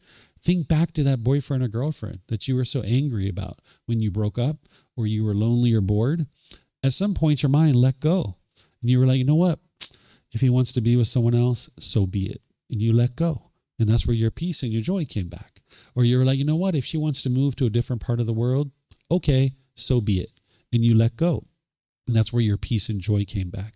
But the mind doesn't know how to let go. That's why it took however many days or weeks or months. I've even had some people tell me years. They're 5, 10 years out of a relationship, haven't seen the person in that period of time, and they still miss them. They're still angry at them, right? The mind's holding on because it hasn't figured out how to let go yet. So that's what the Eightfold Path is doing for you. It's training your mind to learn how to let go, let go, let go. This Eightfold Path, it starts with right view. This is the foundation. Right view is to understand that it's your own mind that's causing these feelings, that it's craving, desire, attachment, that it's impossible for someone else to insert a feeling into your mind. If you have right view, then you understand, I've got some work to do here. It's my own mind that's causing these feelings. If you've got wrong view, then you're going to blame other people for the feelings that you're experiencing, and you'll never actually solve the problem because you'll just keep pushing people away, being bitter, harsh, and hostile to them, or putting your expectations on people. So the path to enlightenment, the very first teaching, is starting with right view because you need to understand that it's your own mind that's causing these feelings. If you didn't understand that, then why are you here, right? If you thought it was other people that's causing your feelings, then shouldn't they be here, right? You're already perfect. That's what the ego thinks, right? Like, I'm already perfect. Everyone else should be learning this stuff, right? So the path to enlightenment starts with helping you to see that it's your own mind that's causing these feelings, not in a way you need to feel guilty or shameful about that, because every being who's ever been born experiences the same thing, including the Buddha. He had these feelings too, and then he figured out how to eliminate them. But it starts with this right view. So I've got some more here to teach you, but I'm going to stop and see if you guys have any questions on the Four Noble Truths before we go on, because it's so pivotal that you understand this. You have something, Kristen? Yeah? Okay. For those of you guys online, remember you guys can ask questions as well. Thank you, teacher. Question, 2 questions. When it comes to the, it's really the, like Ted mentioned earlier, it's the craving, it's the wanting things to be permanent. So when it comes to feelings of like the pleasant feelings, how do I put this into words? Letting go of the excitement, right? So this is something that I think I've always had my whole life, is I get like super excited about things. And so I've been trying to work on not getting too excited, not because there's anything wrong with the moment. It's, I'm enjoying the moment, but trying not to get too excited about it so that when it changes, I don't then swing to the other side and cling and want it to stay permanent and then feel all the negative feelings. Mm-hmm. That's why I'm doing that, correct? Like, because sometimes I'm around, like, say, family, mm-hmm. and they're so used to me being excited about things. And then they're like, aren't you excited? Because I'm not. Mm-hmm. I'm trying to kind of stay. And then I wonder, like, but that's the point, right? Is just trying to. Yeah. What you need to be able to do is learn how to enjoy mm-hmm. without conditioned pleasant feelings. And this sounds very foreign to someone who hasn't experienced that before, is that normally when you're having conditioned pleasant feelings, that's why you're enjoying that particular thing.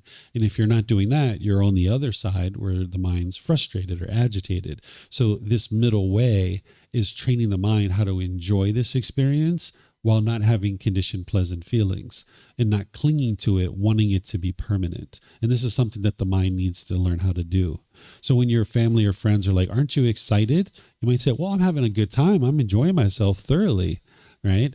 So for them, they're equating excitement with enjoyment, right? But you need to be able to learn how to enjoy without conditioned pleasant feelings. And that's something the mind needs to learn how to do, because it'll swing like a pendulum back and forth. You'll crave, be really excited. You'll start letting that go. And then you'll swing over here where you'll feel dull and mundane. But then that's not the middle. And then you kind of swing back and forth like this until you're like, I see how to enjoy this. And then just not cling to it and want it to be permanent. When it's over, and we move on to the next thing. Okay. Because I try to catch myself when I get that excitement, mm-hmm. Just to kind of like, come down from that a little bit. Yeah, that's what the mental discipline section is going to teach, how to do that. Okay. This is making you aware of what the problem is, the cause of the problem, the elimination of it, and the path forward. And then the rest of the path is going to teach you what to do when the mind does do that. Okay. Mm-hmm. And I don't remember what the other question was. So maybe later. Okay. All right. No more questions? Okay. All right. So now I'm going to teach you this next one, which these don't all take that amount of time. The first one, we really need to take our time with it. This next one is called right intention. This is part of the wisdom section. There's 3 parts to it. The Buddha says, in what, monks, is right intention? The intention of renunciation, the intention of non-ill will, the intention of harmlessness. This, monks, is called right intention. So there's 3 things here. Renunciation, non-ill will, and harmlessness. What renunciation is that you need to be willing to let go of your false beliefs, false opinions, false views, and your unwholesomeness. If you're experiencing discontent feelings like anger, sadness, frustration, and others, there's certain false beliefs, false opinions, and false views that you have in your mind. There's a lack of wisdom. Otherwise, the mind wouldn't be experiencing that. One of the first false beliefs that you need to be willing to let go of and eliminate out of your mind is the belief that other people are causing you to be angry or frustrated or these other discontent feelings. As long as you hold on to that, you'll never cultivate the wisdom that you need in order to be able to actually transform it. So you're not eliminating your false beliefs by bringing in new beliefs. You're actually bringing in wisdom. And when you independently verify something and you see the wisdom is conflicting with your beliefs, that's where you got to let go of your beliefs. If you're unwilling to let those go, you'll never actually get to enlightenment. So that's why you need to have this intention or thinking or thought that you're willing to let go of your false beliefs, false opinions, false views. So otherwise, you would never be able to cultivate wisdom. So you need to have an open mind. And there's certain unwholesome moral conduct that you have right now that you need to be willing to let go of. That as long as you hold on to that, being bitter and harsh and hostile, maybe thinking that those people deserve that, then you're not going to be able to get to enlightenment, because as long as you're causing harm, harm is going to come back to you. So you're going to need to be willing to let go. That's what the intention of renunciation is, eliminating false beliefs, opinions, and views, and your unwholesomeness. Then there's the intention of non-ill will. What ill will is animosity and bitterness and harshness. Non-ill will is the opposite of that. It's goodwill, having a genuine interest in seeing all beings be well. You need to have that thinking or that thought, the loving kindness. That's going to help you to now emanate your speech and your actions from this place of non-ill will or loving kindness. And then the intention or the thinking or the thought of harmlessness, where you're disinterested or incapable of causing harm to others. As long as you're causing harm to others, harm is going to come back to you. Now, you just heard me share that you can't cause someone to be discontent. Just like people can't cause you to be discontent, you can't cause other people to be discontent. People might be blaming you for their anger and their frustration, but you're not causing it. It's their own mind that's causing it. So you can't cause someone to be discontent, but you can cause them harm. Causing someone harm is to cause harm to their physical body, their material possessions, or their reputation. If you cause harm to their physical body, their material possessions, or their reputation, they're going to want to cause you harm back. And as long as you're putting out harm, this harm is going to keep coming back to you. And how can you get to peace and joy if you keep putting out harm and harm keeps coming back to you? So by the time you get to enlightenment, you will no longer be causing harm to other beings. So you need to have the intention or the thinking or the thought of harmlessness, where you're disinterested or incapable of causing harm to others. So this is right intention or right thinking or right thought. You're having the intention of renunciation, non-ill will, and harmlessness. So now just to review that, and then we'll take a little break. I'll see what questions you guys have after the review. Is right view is the Four Noble Truths. The problem is discontentedness. The cause is craving, desire, attachment. The elimination is to eliminate craving, desire, attachment. The path forward is the Eightfold Path. That's the complete perfect plan that's going to guide you in completely transforming your mind. So you need to accept responsibility for your own intentions, speech and actions, your feelings. You need to accept responsibility for this, because oftentimes what we do in the unenlightened state is we blame other people. We look for someone else to blame. It's got to be someone else. It can't be us. Right? That's what the ego thinks, but it's your own decisions that are leading to the feelings that you're having, the intentions, the speech, and the actions. Then there's right intention or right thinking or right thought.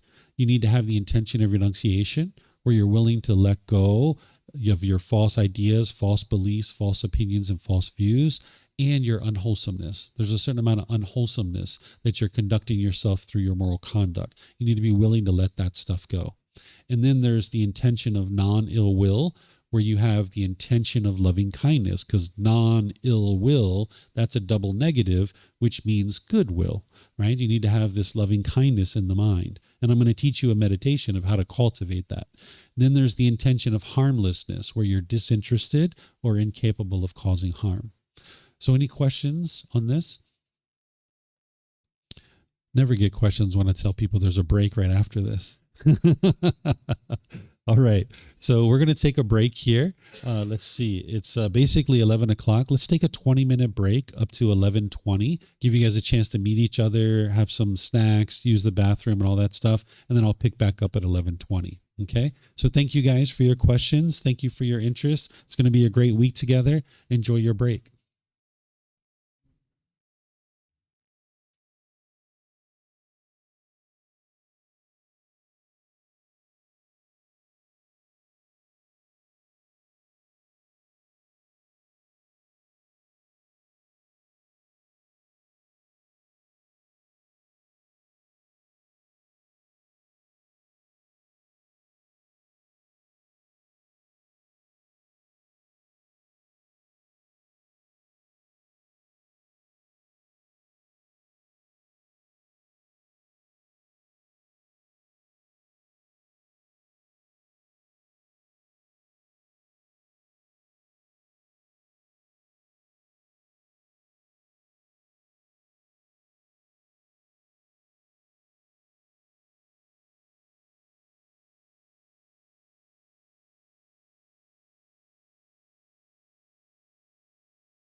by the way, too. Okay, guys, I'm going to start back up with continuing forward in our journey to learn the Eightfold Path. Prior to our break, I was sharing with you guys right view and right intention. That was the wisdom section. Forms the foundation that everything else gets built upon. Because if you didn't understand that it was your own mind that was causing these feelings, why would you ever do anything else? So that's why the Buddha's very first teaching is right view, the Four Noble Truths, to help you understand that it's your own mind that's causing these feelings, because you need to be able to see that that's the case, that oftentimes people believe that it's other people that are making them angry or frustrated or feeling guilt or shame or fear, any of these other feelings. But once you come to understand that it's your own mind that's causing these feelings, the very next thing that you look at is you're like, oh my gosh, all that bitterness and hostility that I've been doing all my life, where I'm venting my hostility at others, that's really unwise of me. It's just damaging your relationships, because the mind will firmly believe in the unenlightened state that it's other people that are causing you to be angry and frustrated. But you can see through penetrating into the Four Noble Truths and establishing right view that it's your own mind that's causing these feelings. So then the Buddha moves on in his teachings and helps you to understand right speech, right action, and right livelihood. Now, what we call this right speech, right action, right livelihood, one of the ways you might think about it is wise speech or wise action or wise livelihood. Because by the time you get to enlightenment, you're not thinking of right and wrong. This sounds like black and white. Instead, he's teaching you about this moral conduct. He's sharing with you what's called the natural law of karma. Some people call this karma. You might have heard this word. This is from the Sanskrit language, where the original teachings of the Buddha are in the Pali language. So he uses this word karma. So if this translated to just one English word, I would use that English word because it'd be easier for everyone. But since it doesn't translate to just one English word, I still need to use the Pali word. What this means is cause and effect, or action and result. It's the results of your decisions. Whenever you make decisions wisely, you will experience wholesome results, or wholesome karma.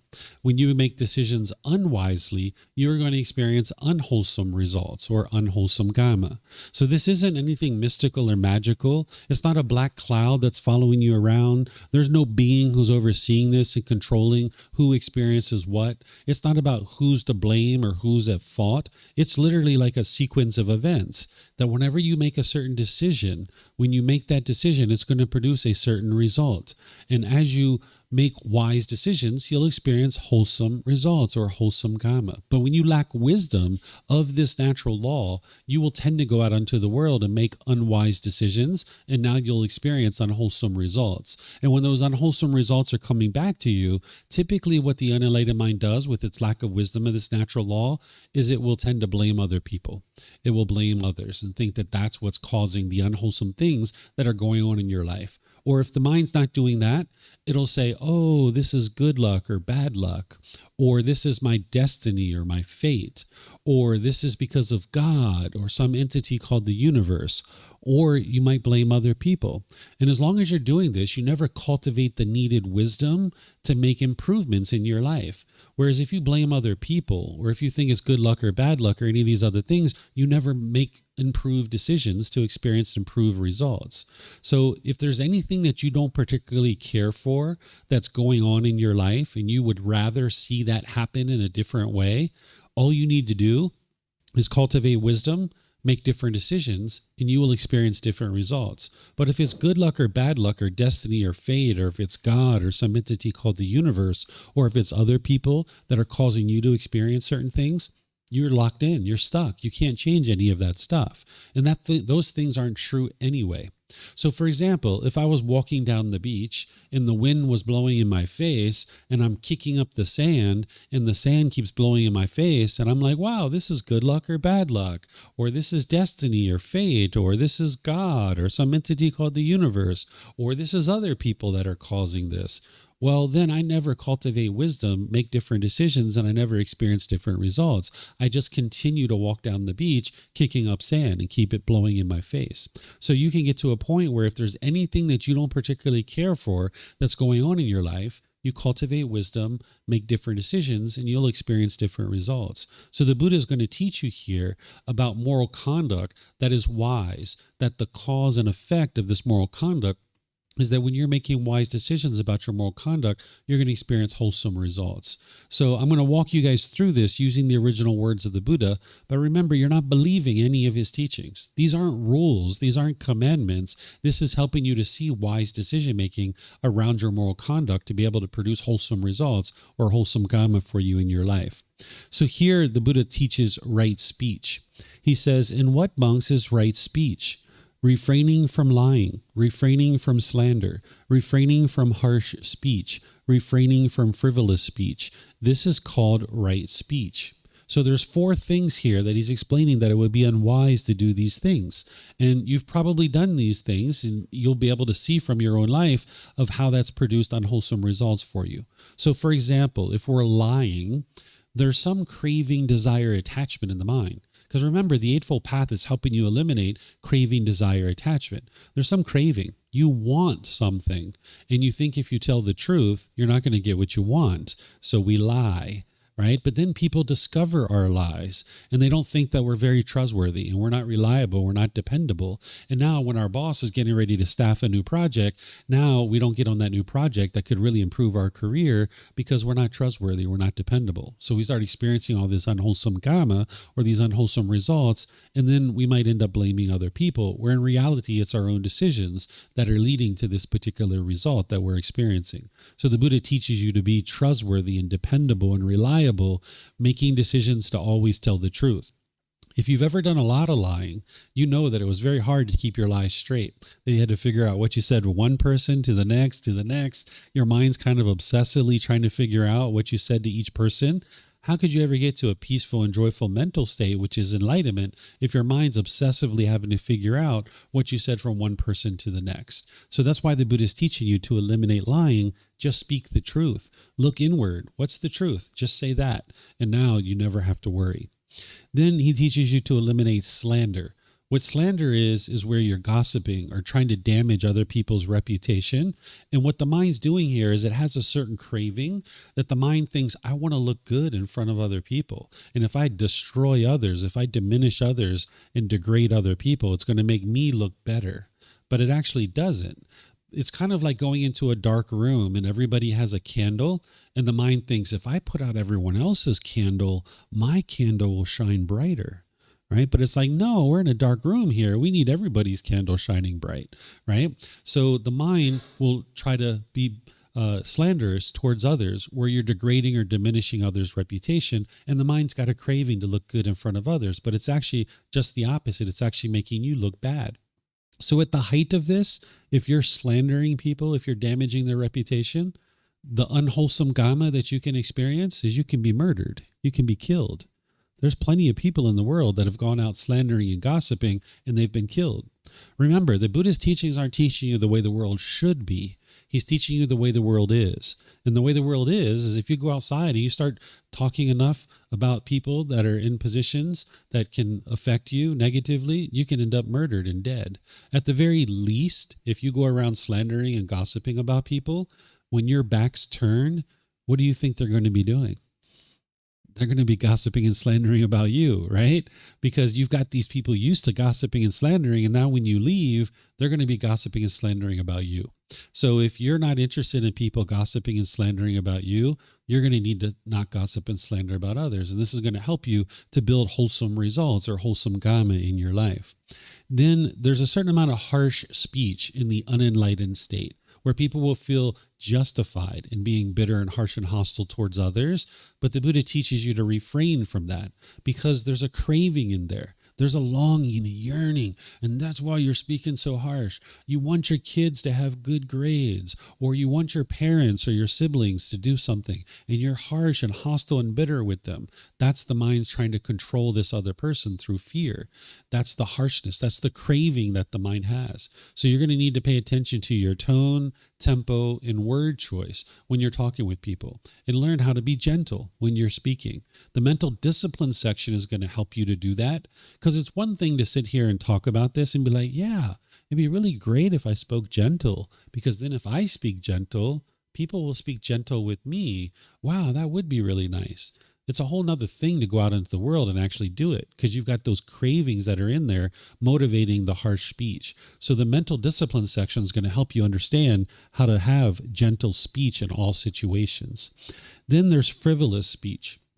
I don't know if you've ever done this or not, or if you've known somebody that has done this, but if you've ever been in a conversation where it's just like yada, yada, yada, yada, yada, yada, yada, yada, yada, yada, yada, yada, yada, yada, a yada, yada, yada, yada, yada, yada, yada, yada, yada, a yada, yada, yada. It's like, wow, what's going on here? Like, this isn't even a conversation. This is like the person's broadcasting to you, right? That's what's really going on. There's a craving there. That person really wants to talk, and they're just talking and talking and talking and talking, right? So this is called frivolous speech, where you have unpurposeful or unbeneficial speech. Some people call it idle chatter, where you would like to be clear and concise and precise in the way that you talk. Whereas if you're doing this idle chatter, this frivolous speech, eventually people are just going to tune you out, and they're not going to be interested in talking with you. You're not going to be influential in your relationships. So this is the first level of speech that the Buddha teaches you to work on this, because it's helping you eliminate your craving, your desire, your longing, your yearning. But then he has another teaching that goes deeper into this, that plugs into the Eightfold Path, that you would like to also work on this as well. It's called the 5 factors of well-spoken speech, that you speak at the proper time, what you say is true, gentle, beneficial, and with a mind of loving kindness. So here, speaking at the proper time is to make sure that you're not interrupting people. That's the first part of it. That if you have a craving, desire, attachment to talk, you're not going to be able to just sit there and listen. You're going to want to jump in and talk because you have that craving to talk. So you're going to need to restrain the mind and pull it back and speak at the proper time. Or the second aspect of this is making sure your mind is ready to talk, to speak at the proper time. If you're angry, if you're frustrated or hostile or bitter, it's not the proper time to talk, because that's all that's going to come out. And now you're going to damage your relationships.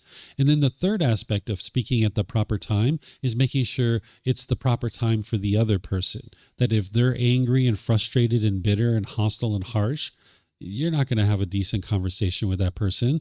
Might as well just walk away, right? Because it's not the proper time to talk. So this is the first factor.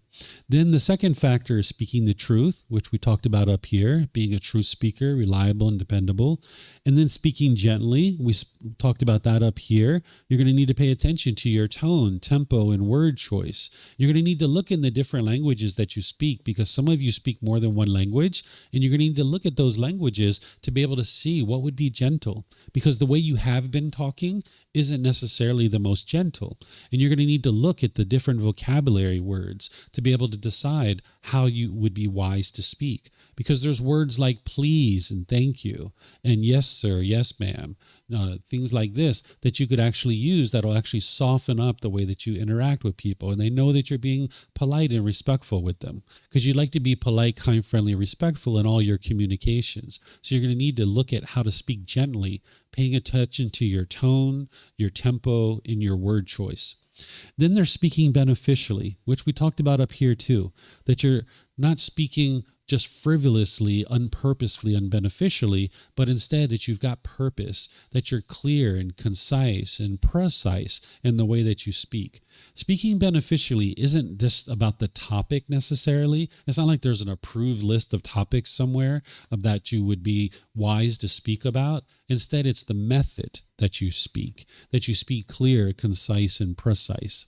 Then you would like to wrap all of this in a mind of loving kindness. Loving kindness is a genuine interest in seeing all beings be well. The opposite of this would be inner hate. If you spoke with a mind of inner hate, it's going to produce unwholesome karma or unwholesome results for you. So the Buddha is giving you these 5 factors of well-spoken speech to help you develop wise speech that's going to produce wholesome results for you in your relationships. But remember, his teachings aren't to be believed. You're never interested in believing this stuff. So when you're learning like this, you need to independently verify this. So you can look at this, and you can look at situations that haven't gone well, conversations that didn't go well for you. You can look at that conversation right now, and you can see that you and or the other person wasn't speaking with the 5 factors of well-spoken speech, that you weren't speaking at the proper time, you weren't speaking the truth, you weren't speaking gently, you weren't speaking beneficially, or you weren't speaking with a mind of loving kindness. If you missed any of these, the conversation has the potential of not going very well. But then you need to look at the other side of this to be able to really verify whether it's true or false, because these are natural laws. These are affecting you whether you're aware of it or not. And it doesn't matter that other people don't know these natural laws or that you didn't know these natural laws. If you practice this way, it will actually produce wholesome results for you. So you've had wonderful conversations. Maybe you had some at break. When we were having break, maybe you guys were talking with each other, and you might have been using these 5 factors of well-spoken speech. And that's why it went really well for you, because you were speaking at the proper time. What you said is true, gentle, beneficial, and with a mind of loving kindness. So you can see the flip side of this too, that you have actually practiced these in certain situations, and that's why your conversations went well. So even though in the past you weren't aware of these 5 factors and you were practicing them in some cases, now what you're doing on the path to enlightenment is you're raising this to your awareness that this is the natural laws, and you cultivate this wisdom, and now you consciously start going out into the world working on practicing these in all situations.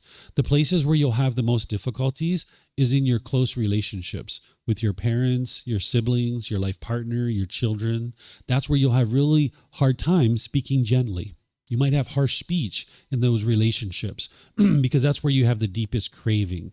And that's why by the time we go through this entire course, I'm going to teach you how to eliminate your cravings, desires, attachments in your relationships. Because right now, if you're craving for your life partner or your children or your friends or your parents to be a certain way, then you can only talk to them nicely when they're doing things your way. But when they're not doing things the way you want them to do it, you'll be bitter and harsh and hostile with them. So this is the wisdom of helping you to understand why it's important to speak this way. And then the mental discipline section is going to help you understand how to do that. And then there's other classes as part of this course that's going to help you to do that too. Because as long as you're putting out harsh speech in your relationships, that's what's going to come back to you. You can look in the relationships where you have the most struggles. You can see you're bitter and harsh and hostile, and that's exactly what comes back to you in those relationships. So the way to create harmonious relationships is you're going to need to change your mind and the way you interact with people. And by you changing the way you interact with them over a long-term period, you will change and transform your relationships more and more to get into harmonious relationships. So this is called the 5 factors of well-spoken speech.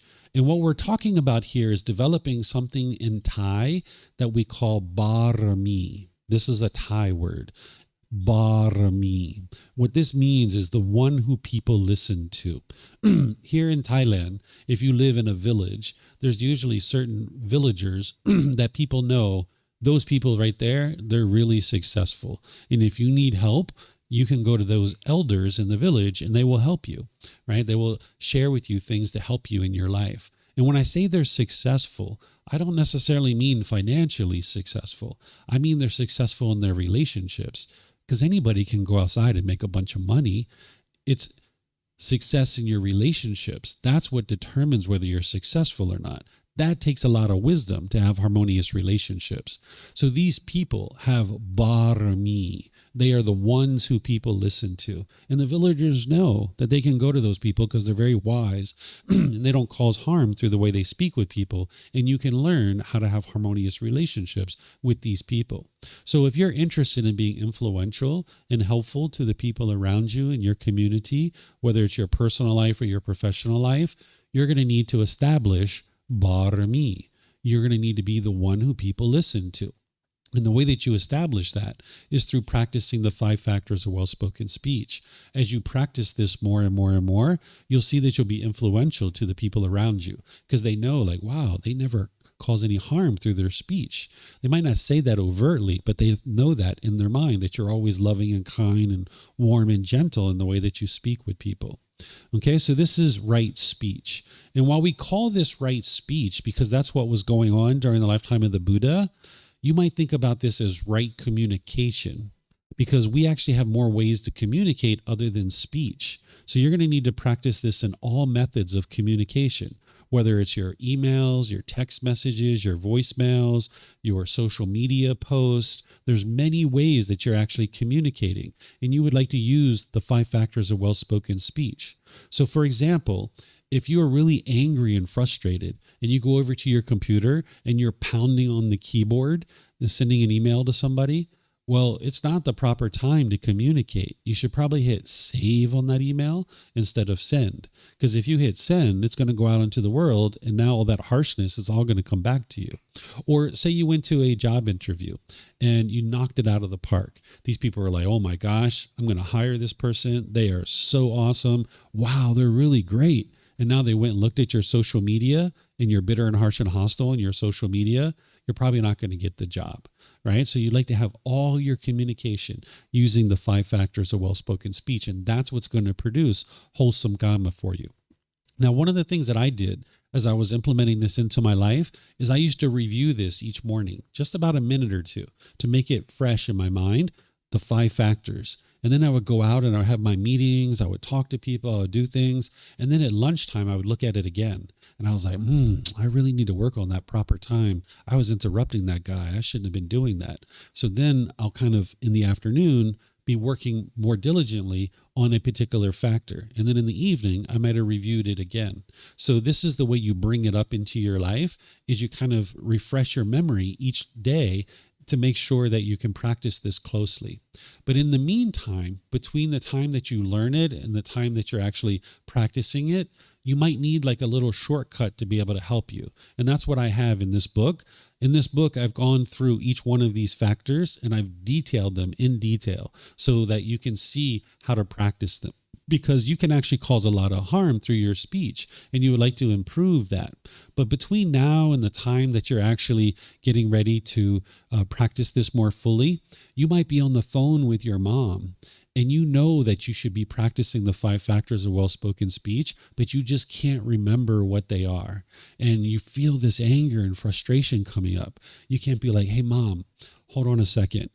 I need to practice the 5 factors of well-spoken speech. I've got this book and I know they're in here somewhere. Let me check. Oh, I'm so mad, Mom. I need to really figure out what I need to do here.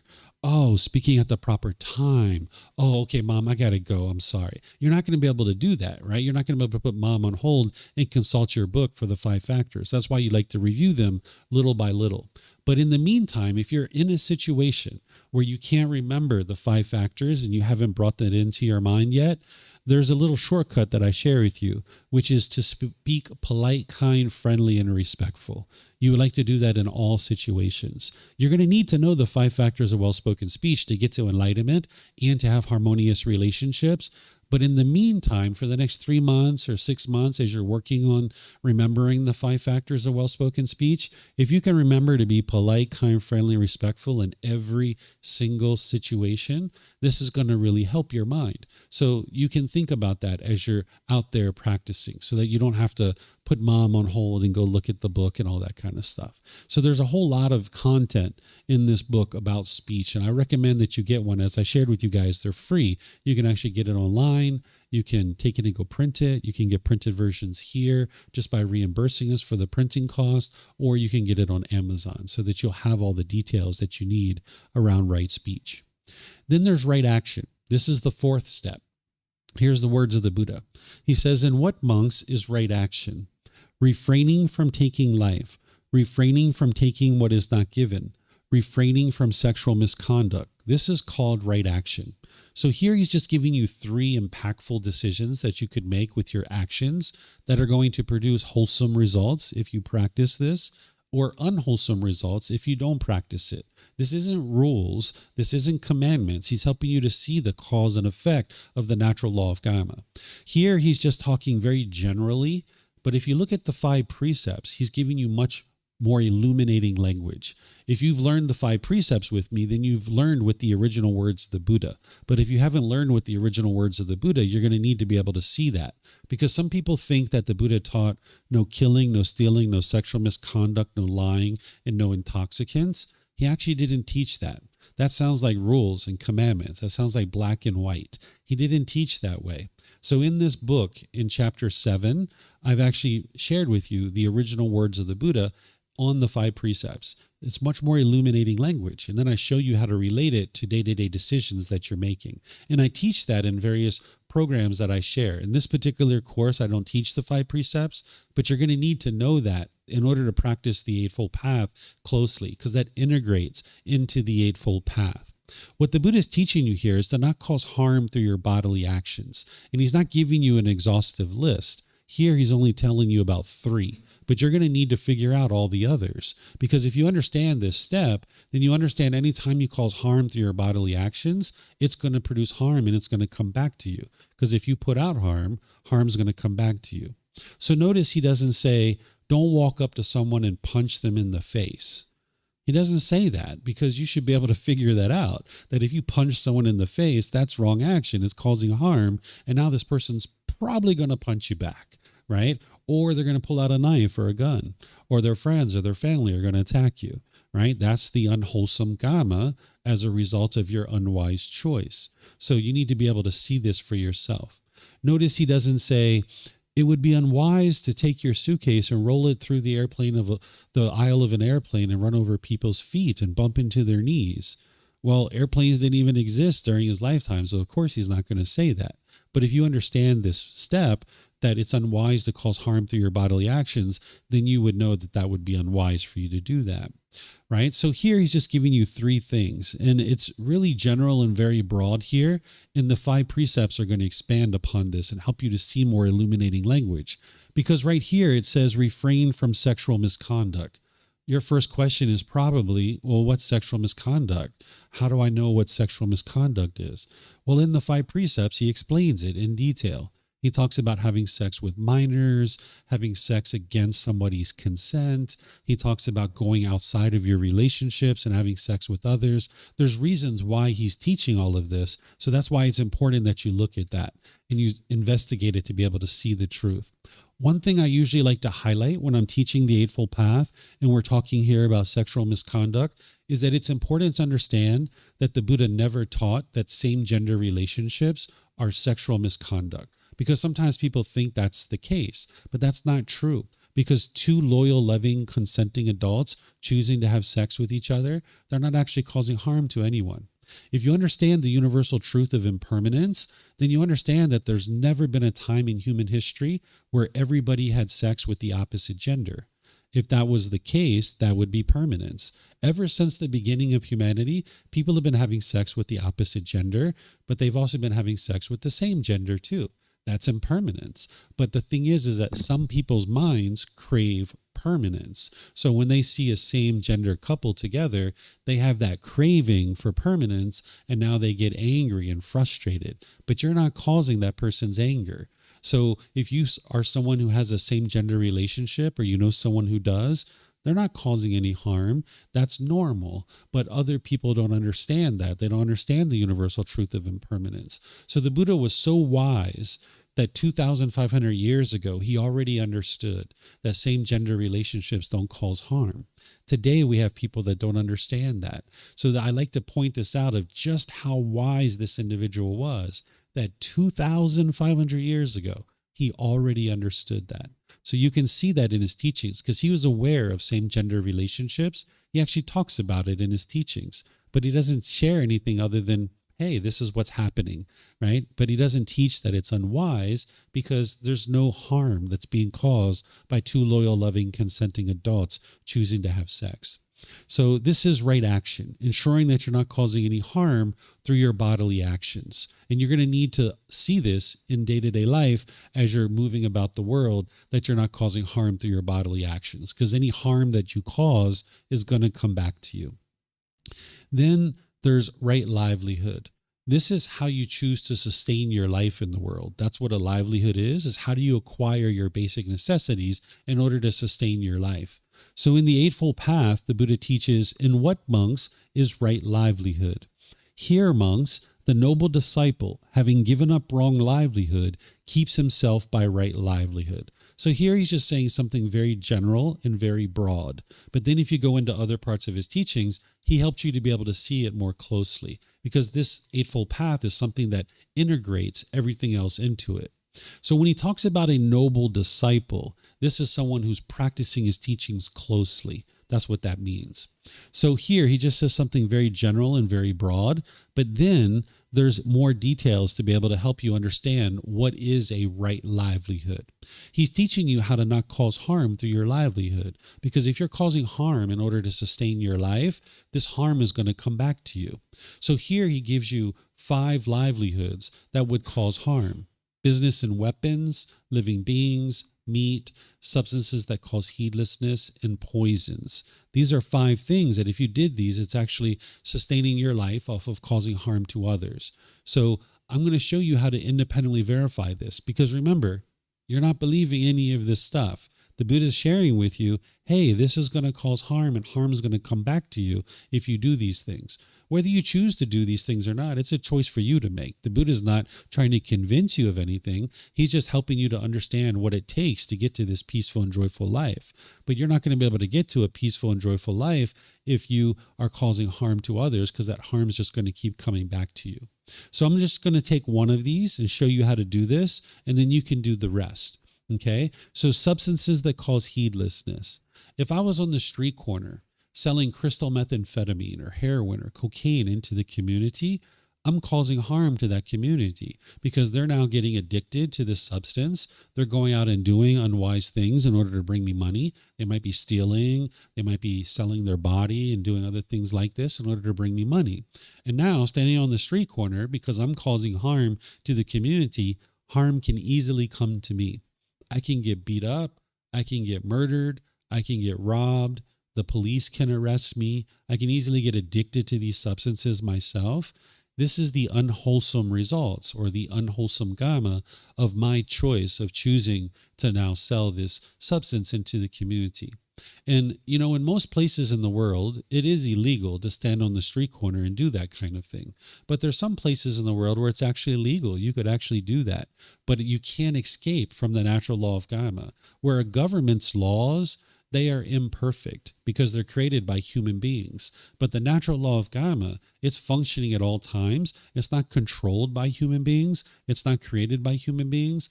And you're going to be able to experience the results of this natural law of karma regardless of what's going on with the governmental laws. The governmental laws are here because they're human laws. They're imperfect laws of society. But the natural law of karma is a much higher law that is functioning at all times and affecting you whether you're aware of it or not. So, for example, a government could say, hey, you can go work in that liquor store. You can be a cashier at that liquor store. We're not going to arrest you for that. But if you understand the natural law of karma, you might realize that's unwise, because working in a liquor store, that's the place where people get robbed. People sometimes get beat up or murdered in those jobs because you have people coming in to steal. At the very least, you're going to be interacting with intoxicated people from time to time. And now you're going to have to deal with that on a day-to-day basis. So how could you ever get to a peaceful and joyful mind or a peaceful and joyful life as long as you're having to deal with that? So you need to look beyond the human laws and look at this natural law of karma and see this cause and effect that you're experiencing through what the Buddha is teaching you. So this is the type of livelihoods that he's suggesting to you to not perform, because it's going to cause harm, and thus harm is going to come back to you. But whether you choose to do that, it's a choice for you to make. The Buddha already got to peace. He already got to joy. He's explaining to you how he actually did it, right? And then you decide for yourself if you'd like to do that. Not only does he teach you about the livelihoods that would be unwise to perform, he also teaches you how to perform a livelihood in a way that's going to produce success for you. So here, this next teaching, he's teaching you about scheming, flattering, hinting, belittling, and pursuing gain with gain. That if you're doing these things, it's going to produce unwholesome results in your day-to-day life. And he advises you that it's unwise to do these things. So for example, if I was a mayor of a town, if I was a politician, right? I'm not causing any harm being a politician, being the mayor of a town. But if I was scheming, right? If I was corrupt, I was doing backhanded deals, people are going to find out about that. In 10, 15 years into my career, they're not going to be willing to reelect me. And next thing you know, I'm out of a job and I can't support myself. So the Buddha teaches you, even if you're not doing one of these 5 livelihoods, it would be wise to not do these things either, like scheming. What flattering is This is like insincere comments just to get people to buy things from you. So have you ever been to a store where you walked in and they're like, oh my gosh, that shirt looks beautiful on you. It really accentuates the shape of your face and the color of your eyes. You are so beautiful. You know, I've got these nice earrings that would go really well with that shirt. Would you like to take a look at them? Right? If you've ever been in that kind of place, you were probably like, ugh, I don't even want to go in. Right? It just feels a little bit icky going into that kind of place. That's why the Buddha teaches you not to flatter people, to have insincere comments just to try to get people to buy things from you, because people will see through that, and you can't build up your wholesome karma to be really successful in your livelihood. Then he teaches you to eliminate hinting. What hinting is where you don't have clarity and conciseness in your work that you're doing.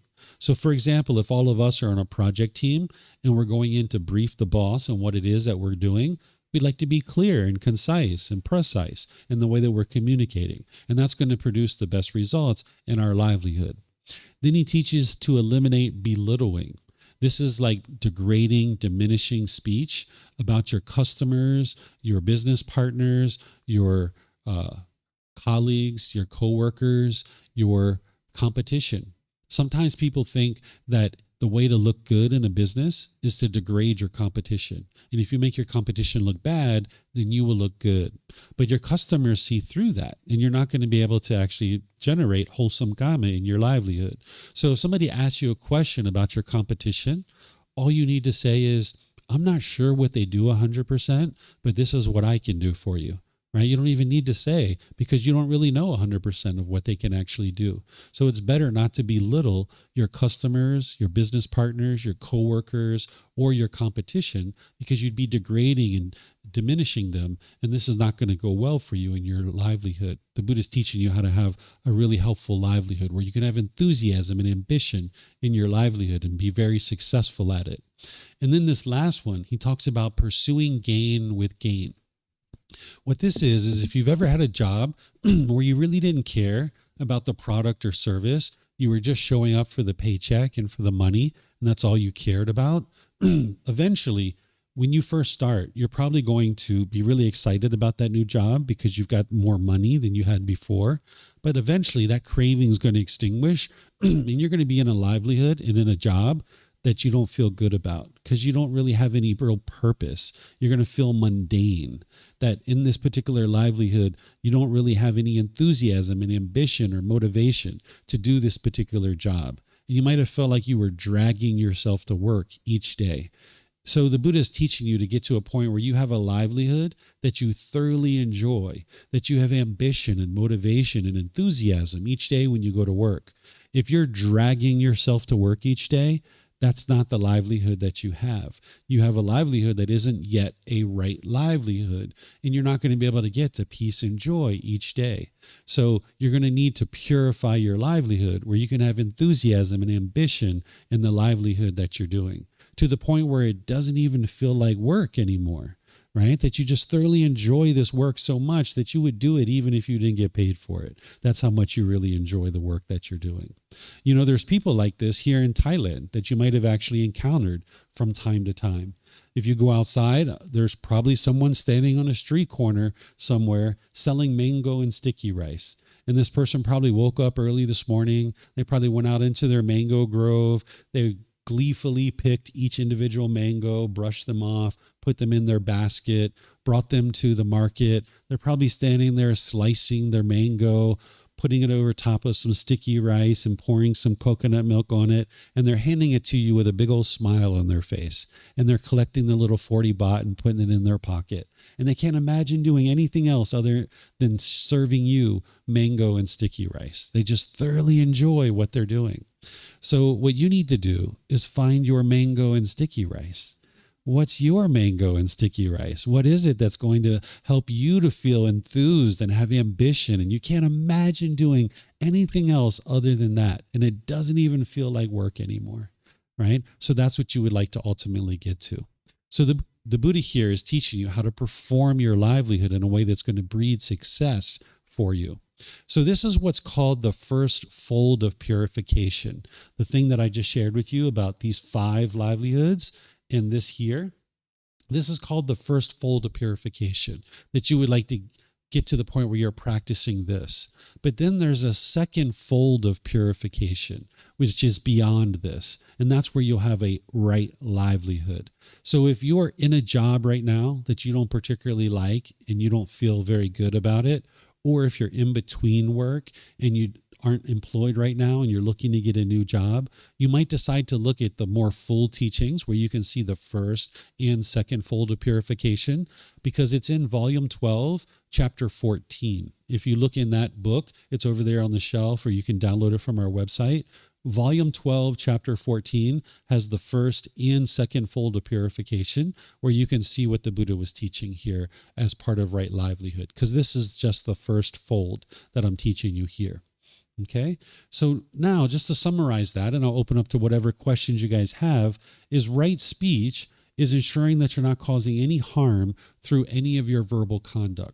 But remember, this is also could be thought of as right communication, because we do more than just verbal speech. We actually have text, chat, posts, emails. All of this should be harmless. Speaking at the proper time, what you say is true, gentle, beneficial, and with a mind of loving kindness. You would like to speak with all of those 5 factors, understanding it's going to be more challenging in your really close relationships, your parents, your siblings, your life partner, your children. You need to work on your cravings, desires, attachments there, and that's what I'm going to be teaching later in this course.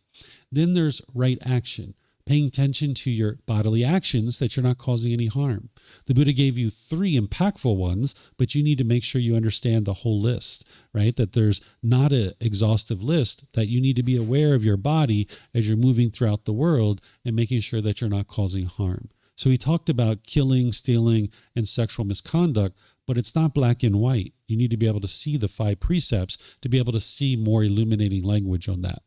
Then there's the right livelihood, making sure that you're not causing harm in the way that you sustain your life. And that way you won't experience harm coming back to you. So any questions on the moral conduct section? Understanding the Buddha is teaching you this cause and effect of the natural law of karma. Yeah. Could you you have a mic there, Joe? Okay. Yeah. And there was a question in the back too, right? Yeah, we have some more mics there.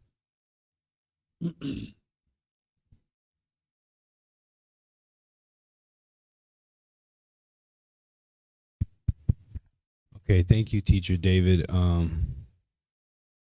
So on true, on speaking the truth, and I was reading this the other day, and it really kind of jumped out to me. And my question is, I struggle at times with this, but I'm working on it. But I find that this is my biggest issue with people that I have conversations with. I'm just going to read it to you here. It's kind of an in-depth. It's the not telling a deliberate lie, but also it is important to verify the accuracy so that all you share through communication is 100% true. Whether you are speaking, writing, or otherwise communicating in any way, ensuring that you have independently verified what you share with others will ensure the best possible outcome, and the mind can be at ease knowing that what you share is accurate and the truth. Propagating untruths, conspiracy theories, or otherwise unfounded content will only create harm in the world. Therefore, it will produce unwholesome results for you. Where you can talk through your own direct experience, this will ensure you are speaking the truth, not only by telling a deliberate lie, also ensuring that all is communicating is accurate and based in wisdom. And this, my question is, this has to go along with like what people are transmitting information on what they read and see through any kind of content, whether it's the news, whether it's social media. And my question is, why do they believe it? Because the mind hasn't taken the time to verify it, right? It's really easy for the mind to adopt beliefs. The Buddha refers to this as clinging to a perception. What a perception is a view or opinion that may or may not even be true, and the mind will cling to it. This is where people will have knockdown, drag-out arguments about politics or some other view or opinion, because the mind is craving permanence. It wants everybody to agree with you. So the mind will read something or hear something or take in some news, and the mind doesn't do the work to verify it itself, and it just clings to that perception. And now it wants everybody else to think in the same way as you, and that's where the arguments come in. So if you take your time to make sure that before you share something, you've independently verified it, then that way you'll know that you're only speaking the truth. And more people will get accustomed to you speaking the truth, and you won't have to worry about what it is that you're saying and something coming back to you and blowing up on you. The Buddha teaches, he calls it preserving the truth, that you can preserve the truth, even in situations where you haven't had the opportunity to independently verify something. Like, let's just say, say I went to the government and I was working on something, and I talked to a government official and they told me something, and now I'm going to talk to my friend, and my friend's like, hey, I'm going to get a driver's license. What do I need? And I say, oh, well, based on what the government shared with me, this is what you need. Right. But now when they go to get their driver's license, they come back and they're like, hey, there was this one document that I needed that you didn't tell me about. And I was like, oh, really? Well, that's why you qualify it. You say, based on what was shared with me by the government, this is what you need. Because when you go down to the governmental office, who knows who's at that office? They could have different ideas of what documents they need. Because of impermanence, now they need this other document that this government official didn't know about. So the Buddha teaches you to qualify what it is that you're sharing, where you can say things like, based on my experience, or based on what I know, based on what I've been exposed to. And now this is what's called preserving the truth. So if you can verify the truth and you know it's the truth 100%, you can say that. So you'll be able to get to that with like the teachings of the Buddha. You'll be able to independently verify the teachings, and you'll know it's the truth with 100% certainty. But in some situations, you will have learned something that you haven't yet verified, and that's where you qualify it in order to be able to preserve the truth, where you say, based on my experience, or based on what I know, based on this or that, here's the information. And now you've preserved the truth, because if somebody comes back and says, I found out something different, oh, really? That makes sense. What is it that you found out? And now that's just impermanence. But at least you preserve the truth by qualifying what it is that you're saying. And you're not just spreading conspiracy theories and unfounded truths. Okay, thank you very much. You're welcome. Yes. I don't know who's first and who's second. You guys can go whenever you like. Teacher David, a question. So when somebody creates a work of fiction, such as maybe like writing a fiction book or a screenplay or whatever TV show, so technically this is not the truth, but at the same time there is like an understanding, right? It's not like deliberately creating a lie, it's kind of like creating fiction maybe for entertainment. So would that still be considered like a wholesome conduct and a right livelihood?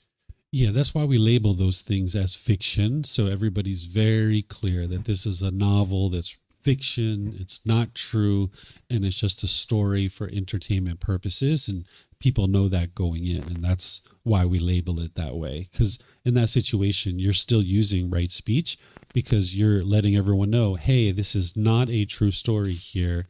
This is written and provided to you solely for entertainment, and that's it. Yep. Yes, ma'am. Yeah. Hi, David. Yeah, I think the 5 factors of good speech is very inspiring. I used to have a relationship. He's very kind. He treat everyone, other people very well, but he didn't speak well to me. He said that because we are very close, so he can be very safe and direct to me.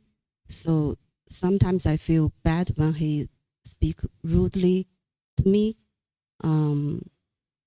So yeah, I don't understand why. I think that the close people you have, and you should treat them very well, right? But he said the opposite.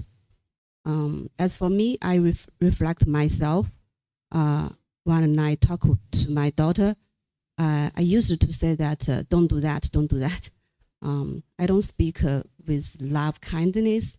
Sometimes I feel like I just want to control. Sometimes go to bed earlier, for example.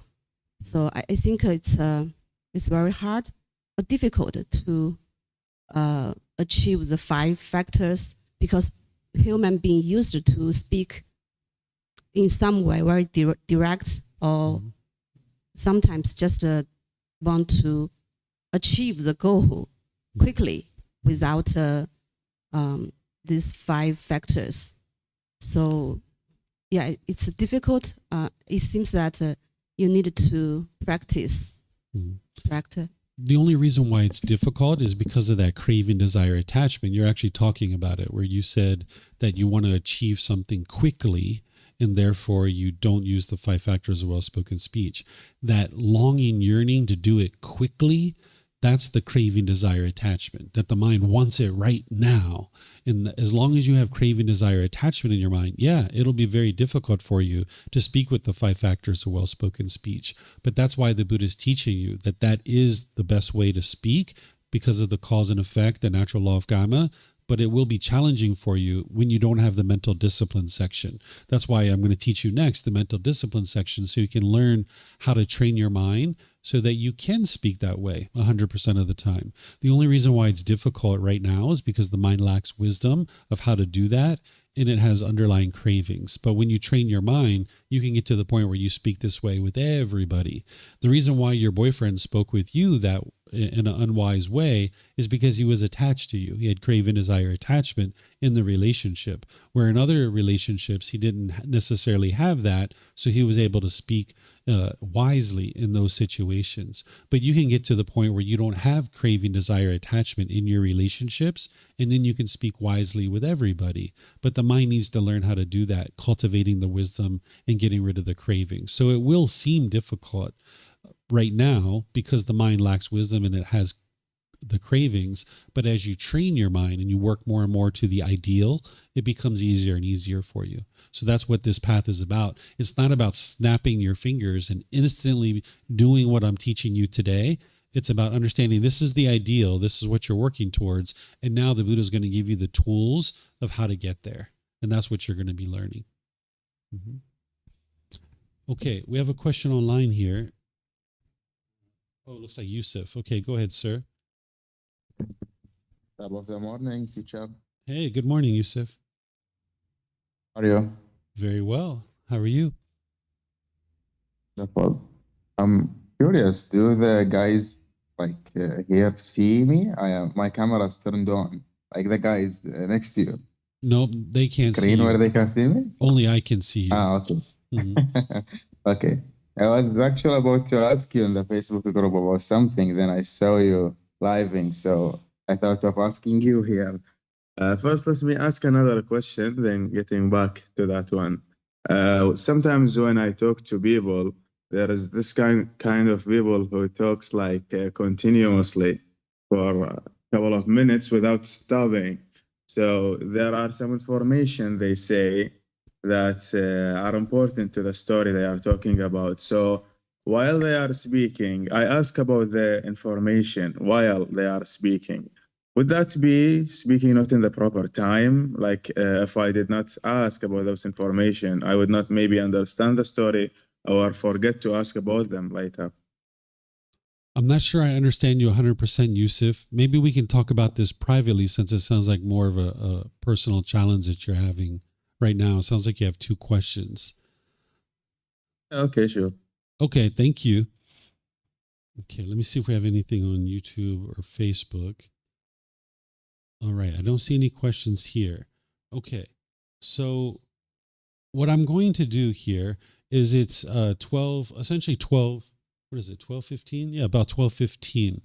What I'm going to do is I'm going to pause here and take a lunch break for you guys. The mental discipline section will take me another 30 minutes to teach it to you, but that's going to push lunch to about 12:45, maybe 1 o'clock. And what I'd rather do is take a lunch break here, and then when we come back from lunch, I'm going to teach you the last part of the Eightfold Path, this mental discipline section.